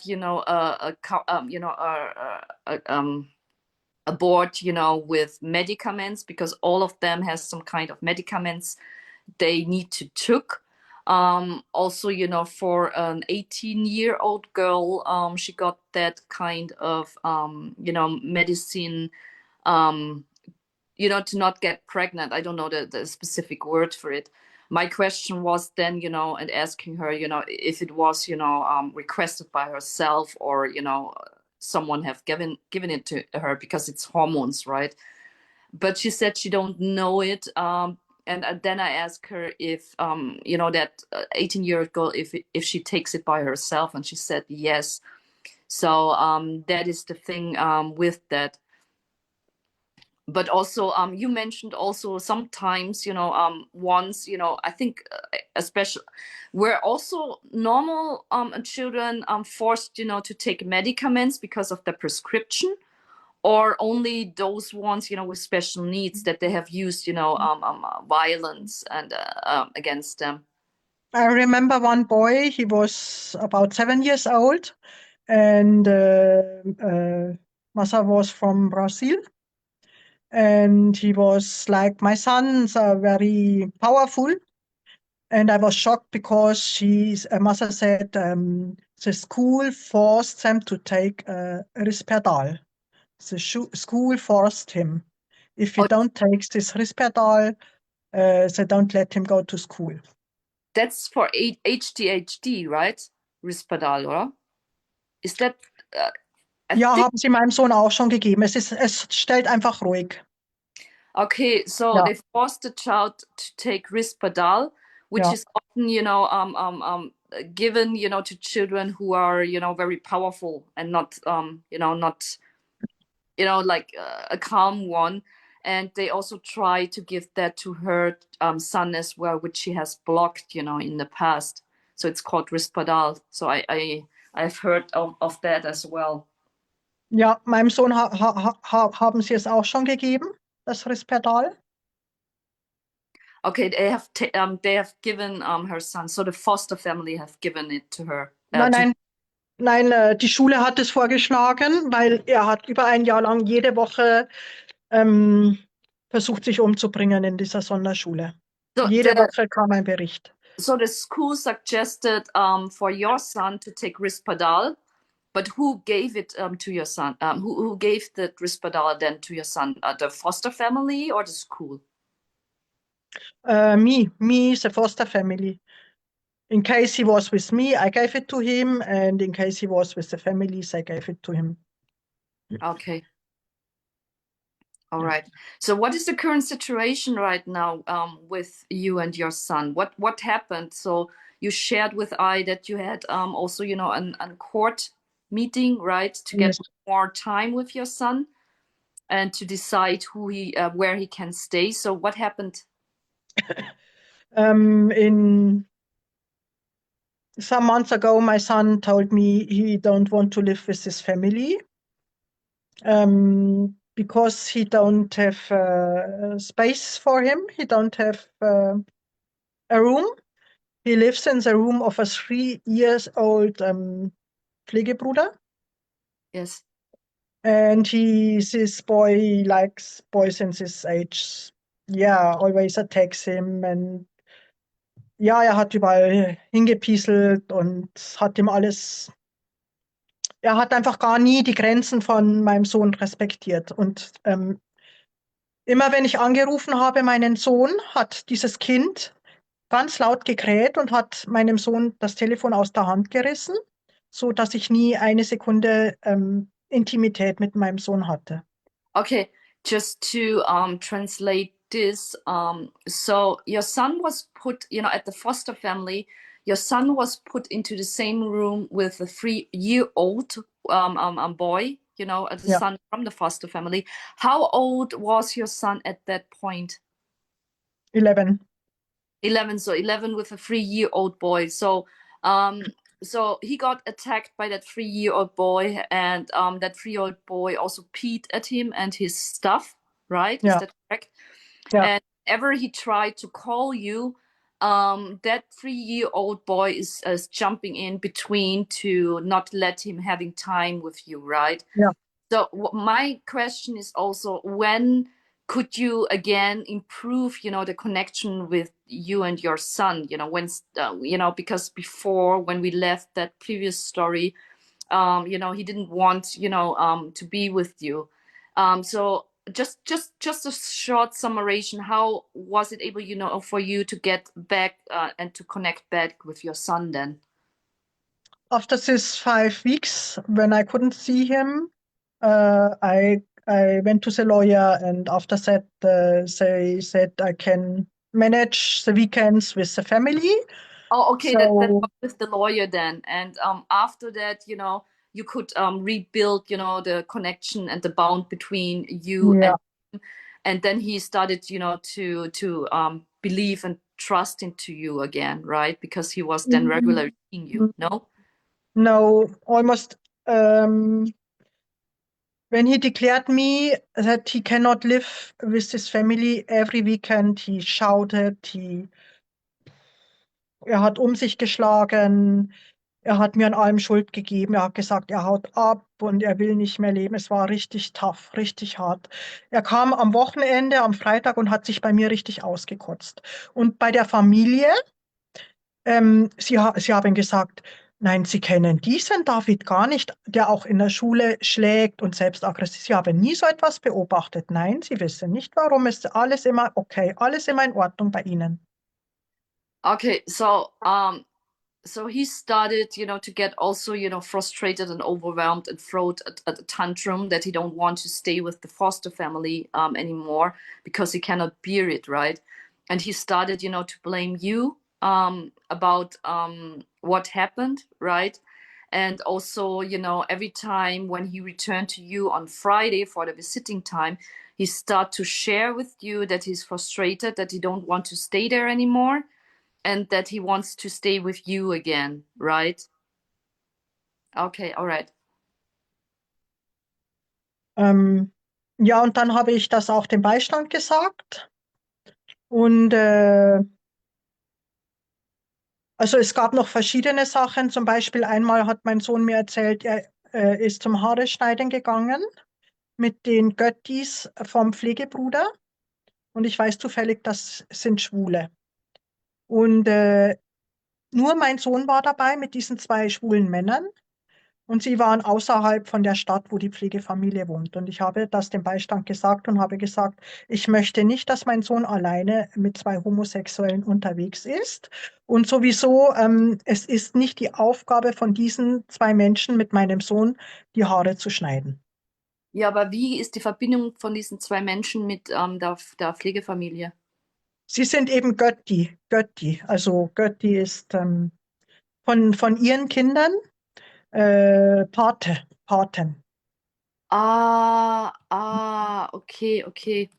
So, Rick, should I give you a short summary? Do you want me to give you a short summary? If you deem it's important and if you feel to, I'm Um, all. let's give you a short summary. Just that you have the story, meaning like Mhm, after she went to the lawyer, she had that regular visiting times. But what happened mhm. is they put, the foster family put the 11-year-old, her 11-year-old son, into the same room with the 3-year-old child. And, that 3-year-old child was attacking him very often, peeing at him, urinating at him, and also on his stuff. And every time when she tried to call and have contact with him, he was jumping in between. And this ended up, every time when her son returned to her place, that he ended up being very frustrated and throwing tantrums and telling her that he don't want to live there anymore. He don't bear it anymore. It's overwhelming. He can't stand it anymore. He wants to get back home. And she told that the foster family, but the foster family said she never experienced those situation with her son. So, but also there was another experience. So the godparents of the children of the foster family are both homosexuals, and they took her son, out of the city, alone to give him a new haircut.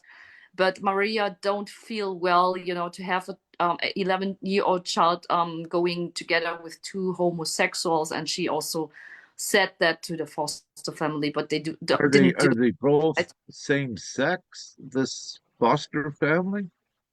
Um, Are they same sex, too masculine or too um, feminine? is the foster family to the same sex, or is the godparents of the children the same sex? Ah, So sind die Paten, die Paten, die she Paten. said it's the parents of the children, like the godfather or godparents, you would say, Ja. are both the same sex and homosexual.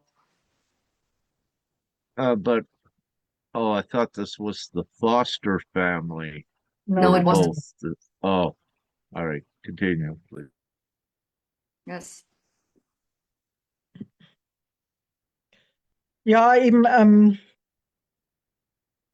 es hat sich immer mehr gezeigt, dass ich kein Vertrauen mehr hatte und mein Sohn war zu dieser Zeit auch gar nicht beschulbar. Er ging nicht in die Schule und die Schule hat gesagt, sie können ihn nicht beschulen und zum Teil konnte ich da auch erreichen, dass David sogar Montag und Dienstag bei mir dann zu Hause war, weil die Familie gesagt hat, sie haben auch keine Kapazitäten mehr.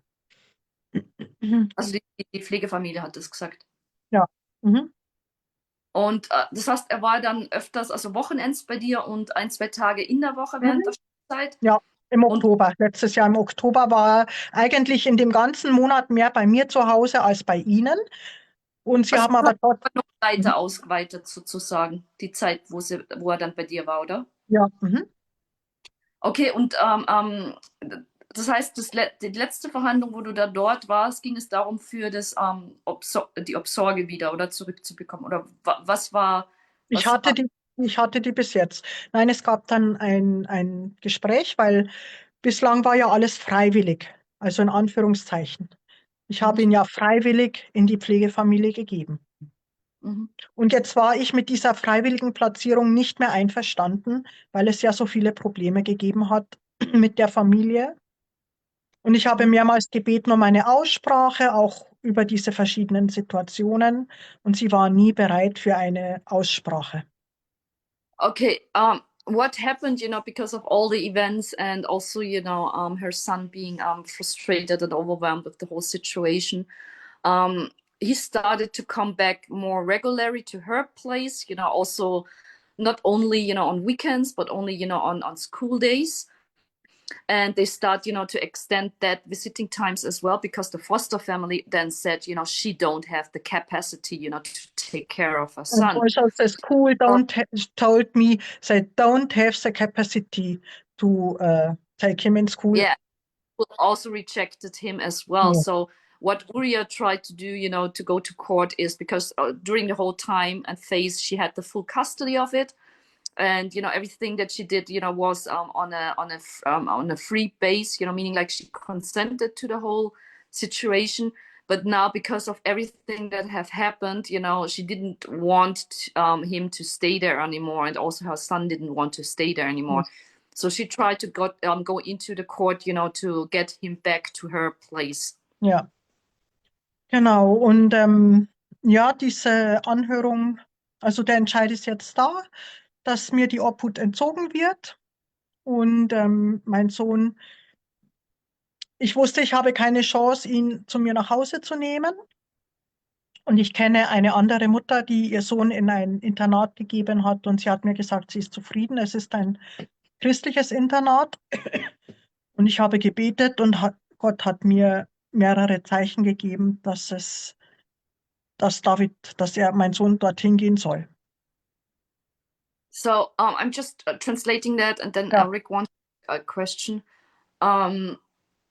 Just give me a second.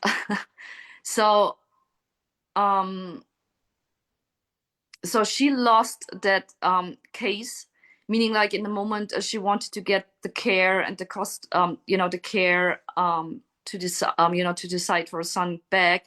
They denied it to her, and telling her that she's not allowed to do that. So but also she had a friend who found a residential school, a Christian residential school. And Maria mentioned that she had prayed to God and to ask, for a sign if that is the right school, for her son. And she got that sign, from him, that that is the right school for him to go. So, and Rick is also confirming that. So that's her plan, for her son, to put her son, into that place. So right now you are fighting for this, right? That he can go to that school. Now he is there now for 5 weeks. Yes. I brought him there and ja, war sehr gut. Er wollte dort bleiben. Bis heute macht er sehr gut dort. Und ich habe vereinbart, dass ich ihn mindestens 3 Wochenenden im Monat haben kann. Und jetzt wurde aber entschieden, nein, es sind nur 2 Wochenenden pro Monat und die Feiertage, die Ferien auch nur zur Hälfte. Okay, so he is now in that residential school, so he's there he can stay there from Monday to Sunday, right? So he can also stay there on the weekends, so he don't have to stay with the foster family, right? Ja. And he's doing well. He likes it there. He's now 5 weeks there. He loves it. And the thing is, before she requested, to see him 3 weekends in a month, but they denied it to her. But she's allowed to see him 2 weekends in a month. And the holidays are, split into a half, right now. So that is the current state with your case, right? Genau. Und der Vater darf ihn sehen, wenn mein Kind bei mir ist. Also diese es sind nicht mal Wochenenden, es ist von Samstag auf Sonntag, also etwas über 24 Stunden. Und in dieser Zeit, nach Wünschen von meinem Sohn, dürfte der Vater ihn bei mir zu Hause besuchen. Ich muss also diese Zeit noch mit dem Vater teilen. Hat er denn davor das Kind gesehen? Auch so Ja, regulär? ja, er hat Beziehung zu seinem Vater. Ja, hat er dich da in der Zeit unterstützt oder auch was gemacht? Nicht, oder? So what she's saying is, she can see him from Saturday to Sunday, which is not fully weekend. And what they also allowed them, the thing is, he has also a father, so the father can see the child in her visiting times, which is on Saturday to Sunday. And I was asking her if he has supported, her and him, during that whole time, that stressful time, and she said no. So I give, I give now to Rick because he also wants to add things to it. Number one, divinely from Father Prime Creator, the Christian school place he is currently in is divine. Um, However, also it's to reestablish the core principles of his identity that was robbed from him due to the interference with the child care services, to give it what Father is saying. So he is currently in a rehab to refurbish, Father's saying, and reconnect with his true divine identity.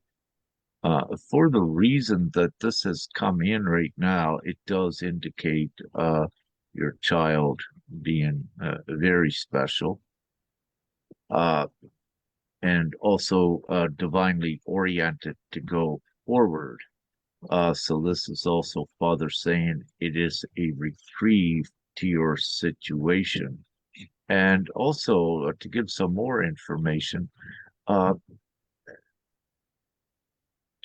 there are two in this Christian place that are divine ones and are divinely designated to offer the nurturing, the compassion, and the care to reinstill the core values within him.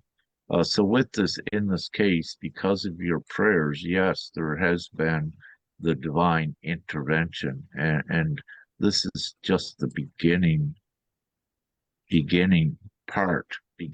of it as well. So this was great. Um, One thing I want to ask with Switzerland, do they consider what the child wants? Do they if the child, Yes, yes, yes. could you Äh, expand on that, please? ähm, Es gibt die Anhörung, also verpflichtend muss das Kind angehört werden. Gibt es da ein spezielles Alter für das? Ich glaube, Sie sagen ab 12, aber bei ihm war es auch schon ab 11. Eben diese eine Report, den Sie gemacht haben, da war er ja erst 10. Okay. Genau. Aber jetzt gab es wieder eine Anhörung. Sie hat ihn gefragt, wie oft willst du deine Mama sehen, wie oft willst du deinen Papa sehen, wie oft willst du bei der Pflegefamilie sein und hast du noch einen Wunsch? Ja. Okay, in Switzerland, I think it's similar to Austria as well, because her child is now 11 or but they 12. all started, Hm. normally in Switzerland it's about 12 that they have to do an official hearing about the child. What does the child want? Do you want to see your mother or father, or do you want to stay with the foster family? But in her case, they already started, when he was 10 to ask him what he wants. Und So normally es gibt, at 12. es gibt auch eine Kinderanwalt, Kindesvertretung. Und mir ist nicht ganz klar, ich habe mit einer Frau Kontakt aufgenommen, sie ist Kinderanwältin. Aber im Bericht der Anhörung stand, die KESB hat meinen Sohn gefragt und er habe gesagt, er möchte keine Kindervertretung. So there's also the possibility, to get someone Lawyer. is subs how to say that, just give me a second. A substitute, can act as a substitute for a child, or also, you can get a child lawyer, which Ja. is somehow also similar in Austria, but I didn't check it in detail at which age. Meaning, like, in those cases, you have to, or the child have to request it, or the parents has to request it. But I know cases, where they are denying this as well. So it depends. So, do you know, Maria, at which age you get that advisor, or that substitute or children lawyer in Switzerland? Is there age connected with it? I don't know. You don't know either. Okay, we don't know. I think from 12. That's the age of consent. I think in Austria they say the age of consent is 14. Something else has come up, and it's about the father, Maria. Mhm. Uh, I am getting. Uh, is the father from Sudan, or No, what part of Africa is he from, please? Guinea-Bissau. Guinea-Bissau, Western From Afrika. Kenya. From Kenya. Nein, Guinea-Bissau. All right, thank you. Yeah, I'm also getting.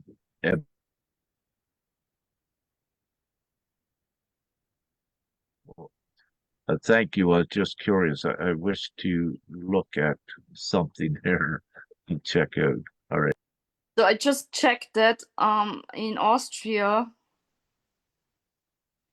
there's a possibility to get, such a children advisor under the age of 14 for all the children that are under 14.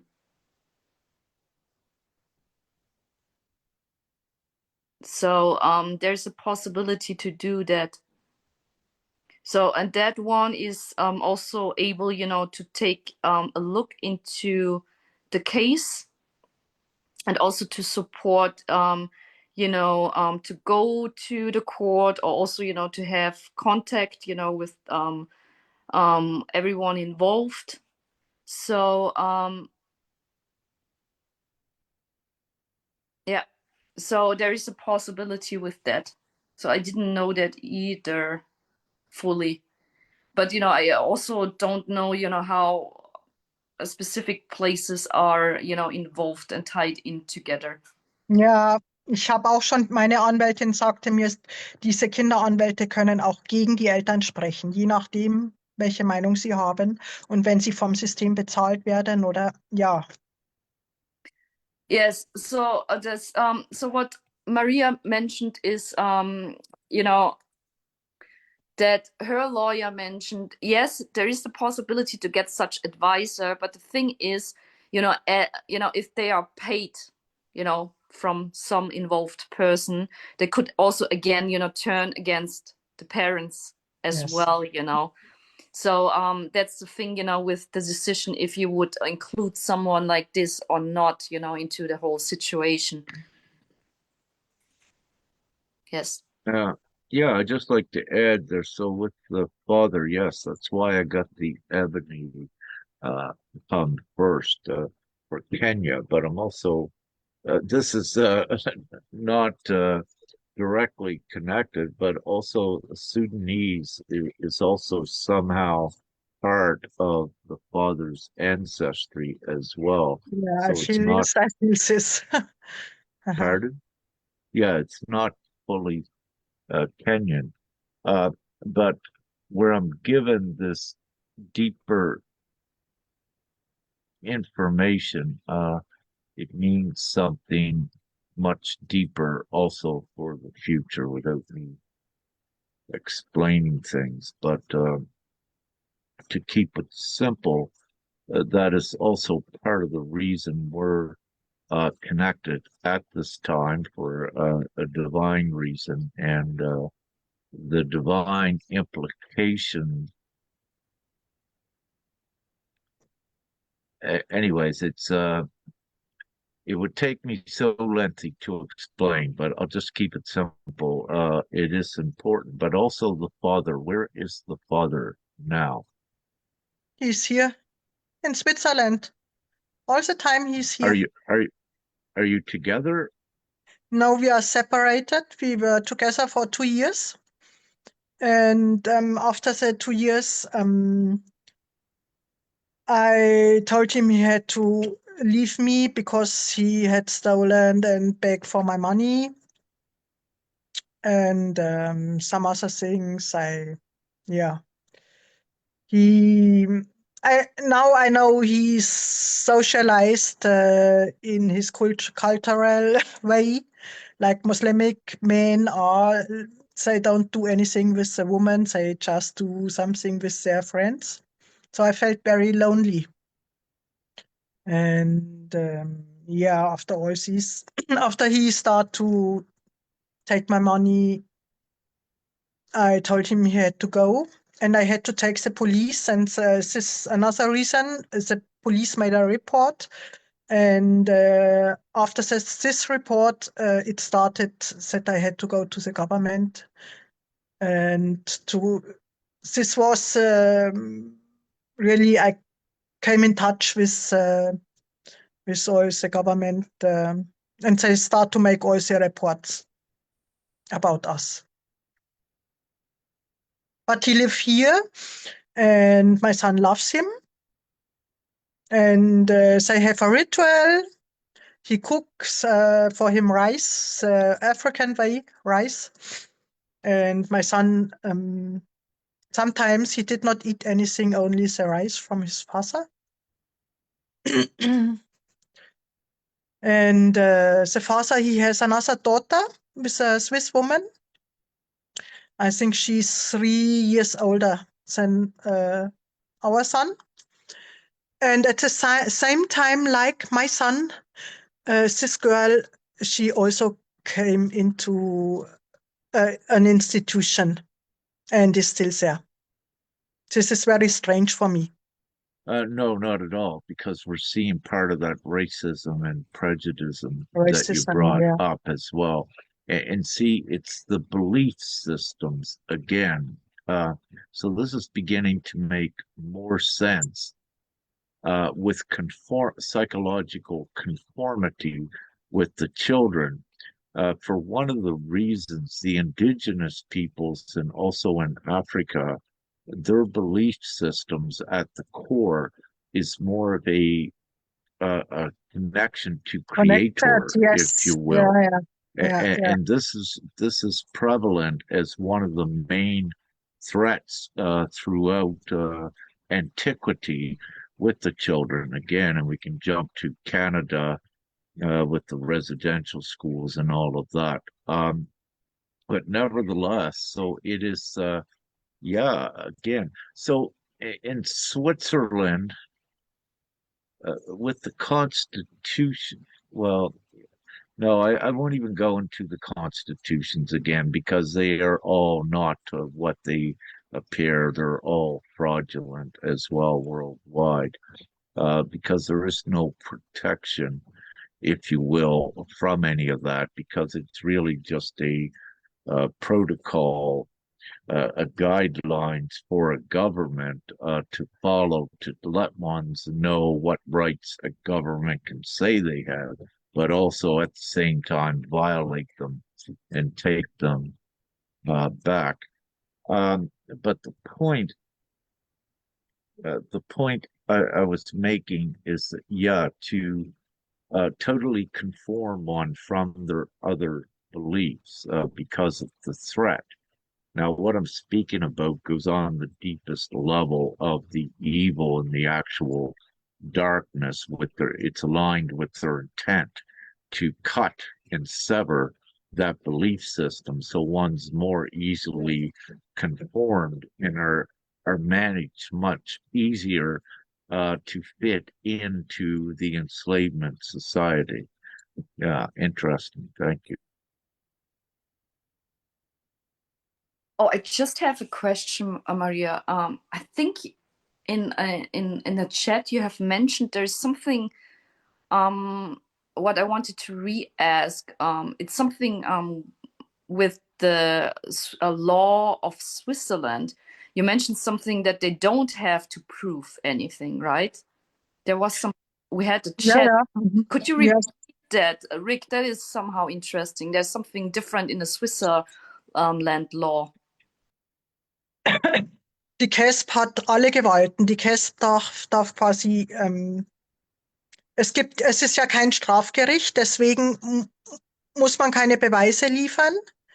Sie sagen auch nie, Sie geben mir die Schuld, aber Sie müssen das Kind schützen. Es geht nicht um mich, sondern es geht um das Kind und das Kind ist gefährdet und das Kind wird deswegen geschützt. Und Sie schreiben die Berichte dafür und Sie entscheiden auch. Sie Oh, entscheiden auch. oh, Also okay. Sie haben keine Gewaltenteilung. So yes, so it's what from my opinion, it's similar to Austria, meaning like if it goes into the family court, and the child welfare is included, they don't have to prove Proof anything. anything, It right? doesn't matter. No matter It what they are doesn't matter. saying, it will just Yes. they will progress with it, so they don't need to prove anything. So they Ja, don't need any evidence, to take the children and to continue with their measurements. So But I think that's similar. however, Yeah. however, however, they have a code of conduct and an oath of office, and this is what gives them that false authority. But also with this, it's why it's so important for all to know that if a child care service worker lies, they violate their oath and their code of conduct. Also, with it, even if it is a uh, family law court, it presents and it for the individual it is perjury, if you will, which takes away their oath, which means nothing they say is credible. So it's also important to know that avenue of it. And, if you can prove, uh, even outside of a family court, that a child care service worker has lied without their oath, really they cannot, well, without their oath, they cannot be a child care services worker, if you will. So there's also that aspect just to put in there. The thing about the child lawyer, Sister Nya, we'll speak about this later because this is something new for I that I wish to look in a little bit deeper to see if that could be beneficial in any way. But the thing is, with again, if there's fees involved, then to what really benefit could it have? Because the beast system works on financially burdening one. So if you've got to pay for a service at any time, it's designed for profit with the capitalistic system. So you're not going to usually get your good results out of it. However, in this unprecedented time, we have many of the light that are positioned in these departments as well to gather evidence, to implode the system, all levels of bureaucracy, um, and in meaning that also at times ones could have an actually divine, innocent child care worker that maybe just come in there as well. So we do have variances with this. However, the overall intent, as we said, is to separate the children from the parents to the best of their ability. I have to But add something to this because when you remembered when the children were taken, we created a big movement, also with a lot of email letters, right?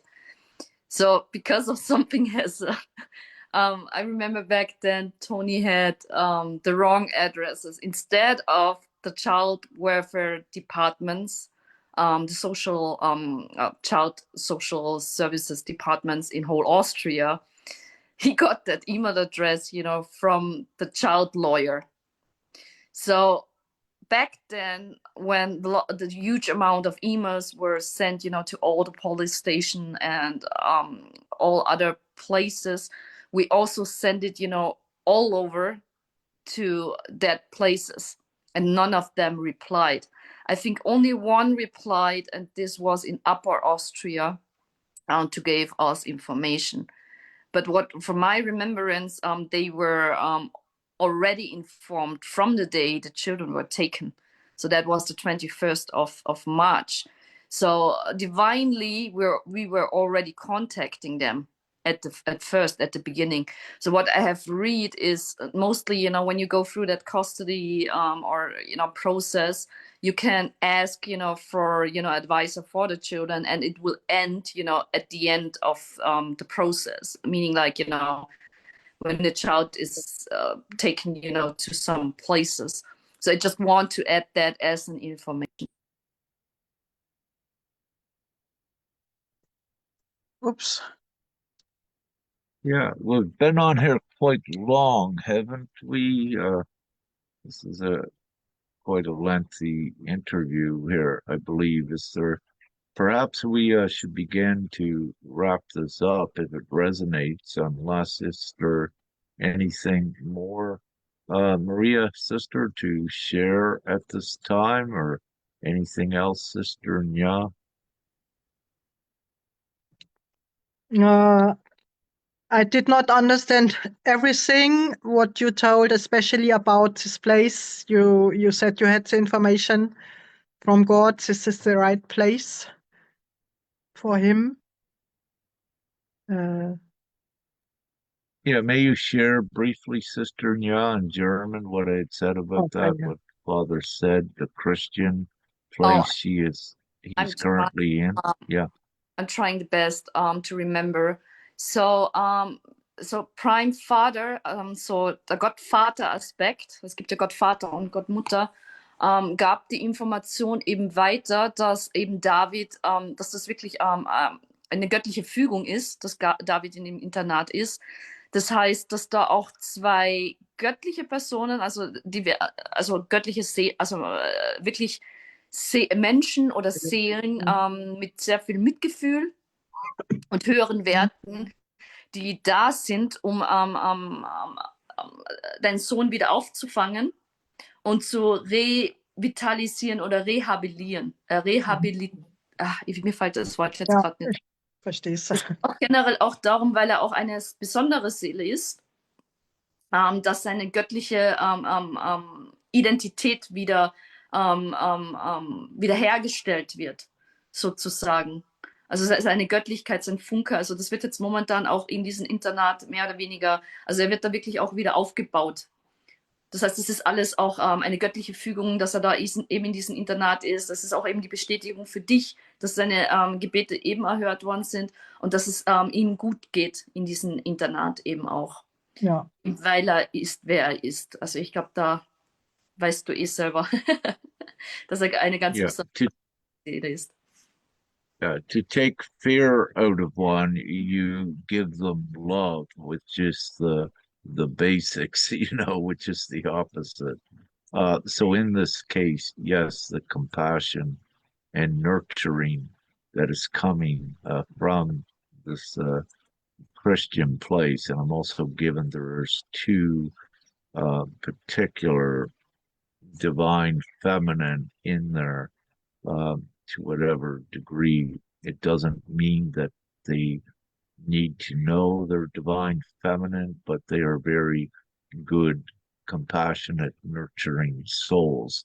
And this energetic connection with your son, it'll be a change so that the aggression goes, what was forced upon him and energetically imprinted within him. So this is part of his reconciliation and his rehab to go into the core values, the core principles of love, truth, and all of the virtues, rather than what uh, his experience was with, which was the opposite, with what you could call the vices from the imposition, the imposing of the child care services upon him, upon you, and upon this whole situation, what they did.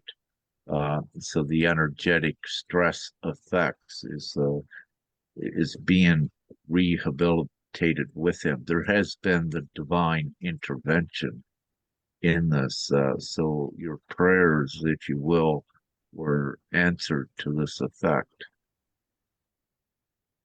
So, also da gibt es eine göttliche Intervention, also ein göttlicher Eingriff, also weil aufgrund dessen von der Vergangenheit her, wenn du dir diesen ganzen Verlauf anschaust, wo sehr viel Stress und Druck.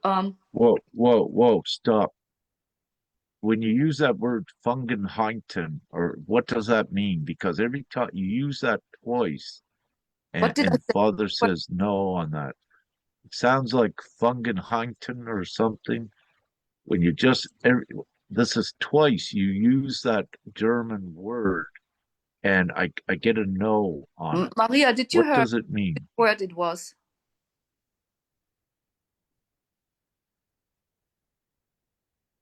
What kind of word it was? Okay, let me think. I was All right, talking about just okay, just just go stop. back over and I'll stop you. Yeah, go Okay. ahead. In der Vergangenheit. Vergangenheit? Yes, Oh, yes. that's the What is The past. that? past, That's the past. That's the word for the past.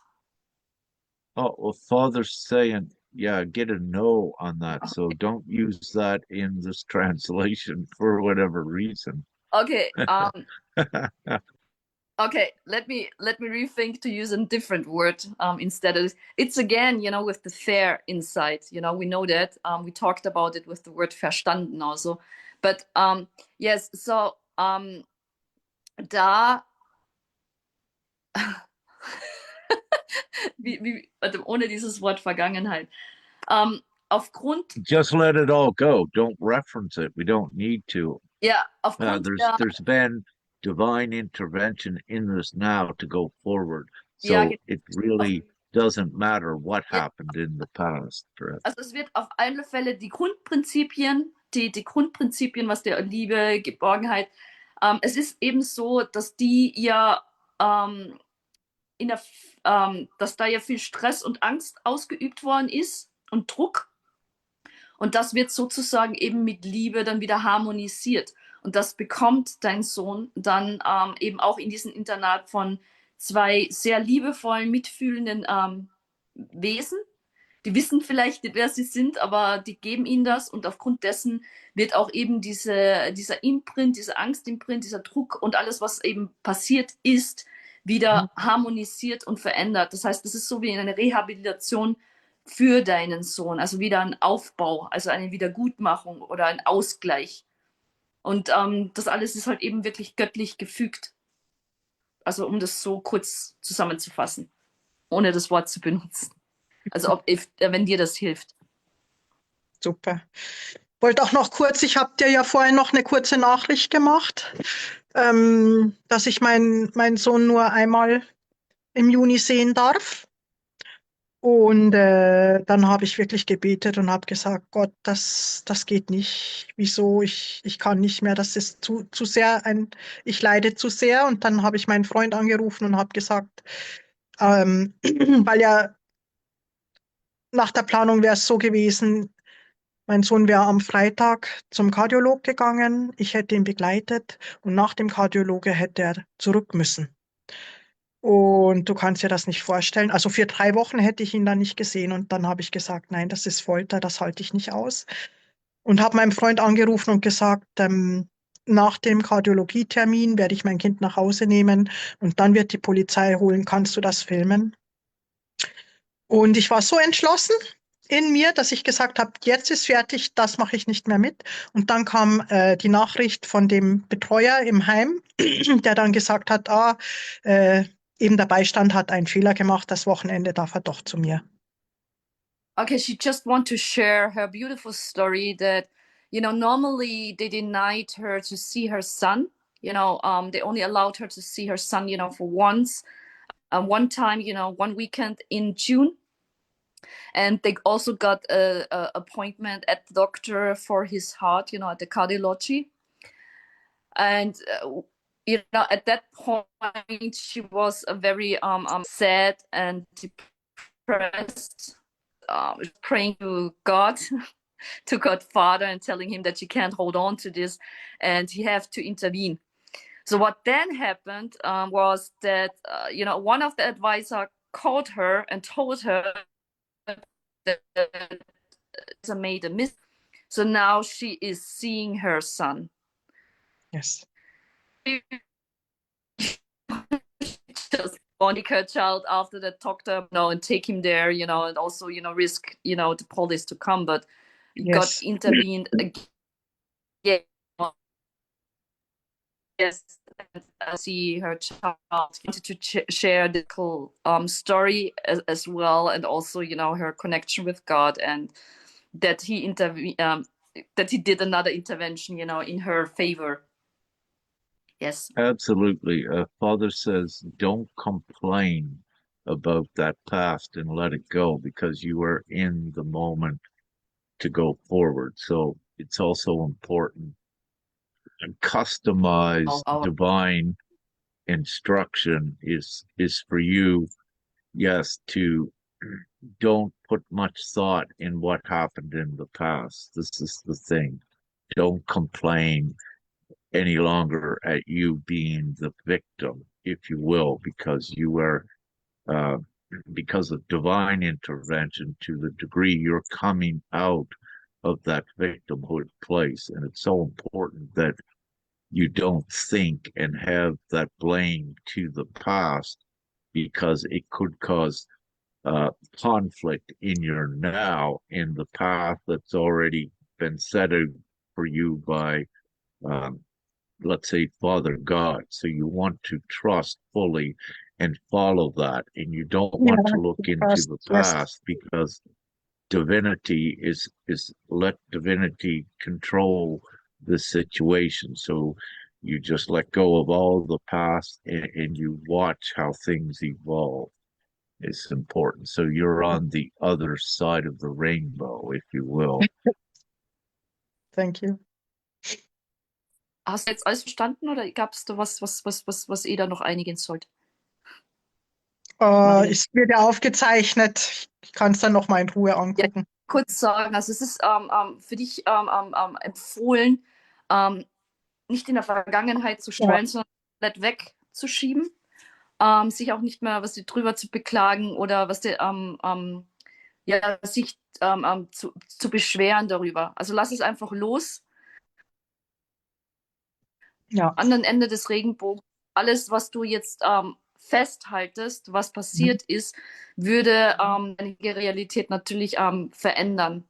Ja, und du bist jetzt auf einem guten Weg und das wird jetzt alles positiv und das ist alles für euch, was da gerade passiert. Darum geht es auch generell auch darum, das anzunehmen und dankbar zu sein, anstatt in dieser Opferhaltung zu sein. Wenn du da bist, bist du nämlich in einer niedrigen Stimmung. Und das Beste ist natürlich, dich da wieder rauszuholen, dass jetzt alles gut ist. Wie gesagt, du bist am anderen Ende des Regenbogens jetzt. Es wird alles gut für euch, wie du siehst. Also es gibt immer wieder positive, gute Wendungen für dich. Und Ja. einfach das Alte loslassen Okay. und gar nicht dran festhalten. Und Also auch keine Einsprache machen oder gegen diese Beschluss kämpfen, dass er nur 2 Wochenenden zu mir darf. Soll ich das auch nicht? so she's asking you if she also should stop, go again to the court, because she wanted to see the child, for 3 weekends, and now she's only seeing them for 2 weekends. I'm just forwarding this to you, Rick. With her, what I'm given is just trust and go forward. Don't at this time fight against the court because it's actually going already in your favor. And you don't, at least at this time, don't want to put any negative energy towards this. It's being set up. It's not the way you want it, but it's the way it divinely needs to be. So you have to trust the way, even though it's not what you fully want. And it's also important if you have not done so, and your child as well, to get on the ark, put your consent into divine-gpms.world. Also for your um, husband or ex-husband, also to inform him. He is important. Also, the 13, 14-year-old daughter is important for them to be informed of this divine-gpms.world because it is an actual arc with this ascension to be aligned with this as well, uh, because it's where you, all of you, divinely need to be aligned with this, but it also is a cushion and a support to get all of you through any temporary chaotic time right now. So I had to give that. Rarely do I say to any with gpms.world that you need to do it, but in this case with you individually, that's what I'm saying. So of course it's your choice. However, it's strong. I am strongly suggesting it, you and your family, but also the ex-husband and his daughter at least. Also, Hier, muss mein Sohn das selber machen oder kann ich ihn eintragen?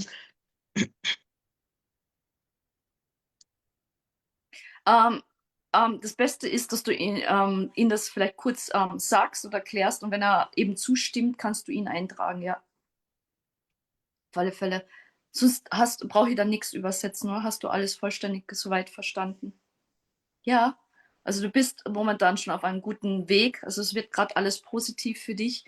Das heißt, es ist zwar nicht so, wie du das willst, aber es ist so, wie es göttlich gedacht ist, oder beziehungsweise gut für alle Beteiligten ist, sozusagen. Und eben divine-gpms.world ist sozusagen ein organisches Aufstiegsvehikel oder wie Rick auch sagt, eine Arche, die in den Zeiten, auch in turbulenten Zeiten eben auch hilft, durch diese verschiedenen energetischen Situationen durchzunavigieren.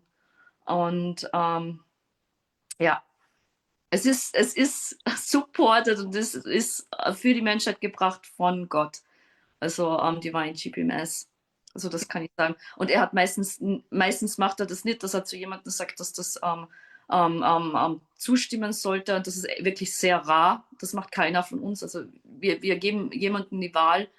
Aber in deinem Fall würde es dich unterstützen. Also ich kann das auch aus eigener Erfahrung sagen, dass viele, die da eben zugestimmt haben, auch eben durch verschiedene Prozesse gehen und auch mehr supported dann sind, weil sie eben auf der Arche sind.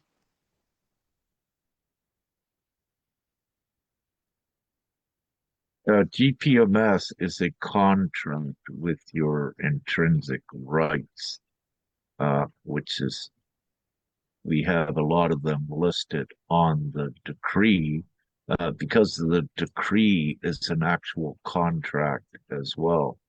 And it's important to know this, the most powerful contract, again, what any can have is with their self. Between them and their self. There is no third party that can come in it unless one says. Even though it's not accepted fully yet in this reality, it is on its way to being accepted with this full ratification. And it does have an energetic force to whatever degree it has now. So it's important and very important for ones to know, do not violate your decree when you join and give your consent with GPMS because it's a very serious lawful decree. So it's important to at least know your rights, but also importantly, know the rights of others so that you do not violate theirs as well. So just to keep it simple. Yeah. So you're actually, yeah, I'll keep it there. Ja, also da gibt es eben dieses göttliche Dekret auch, wo die wesentlichen Bestimmungen oder Gesetze auch eben verankert sind.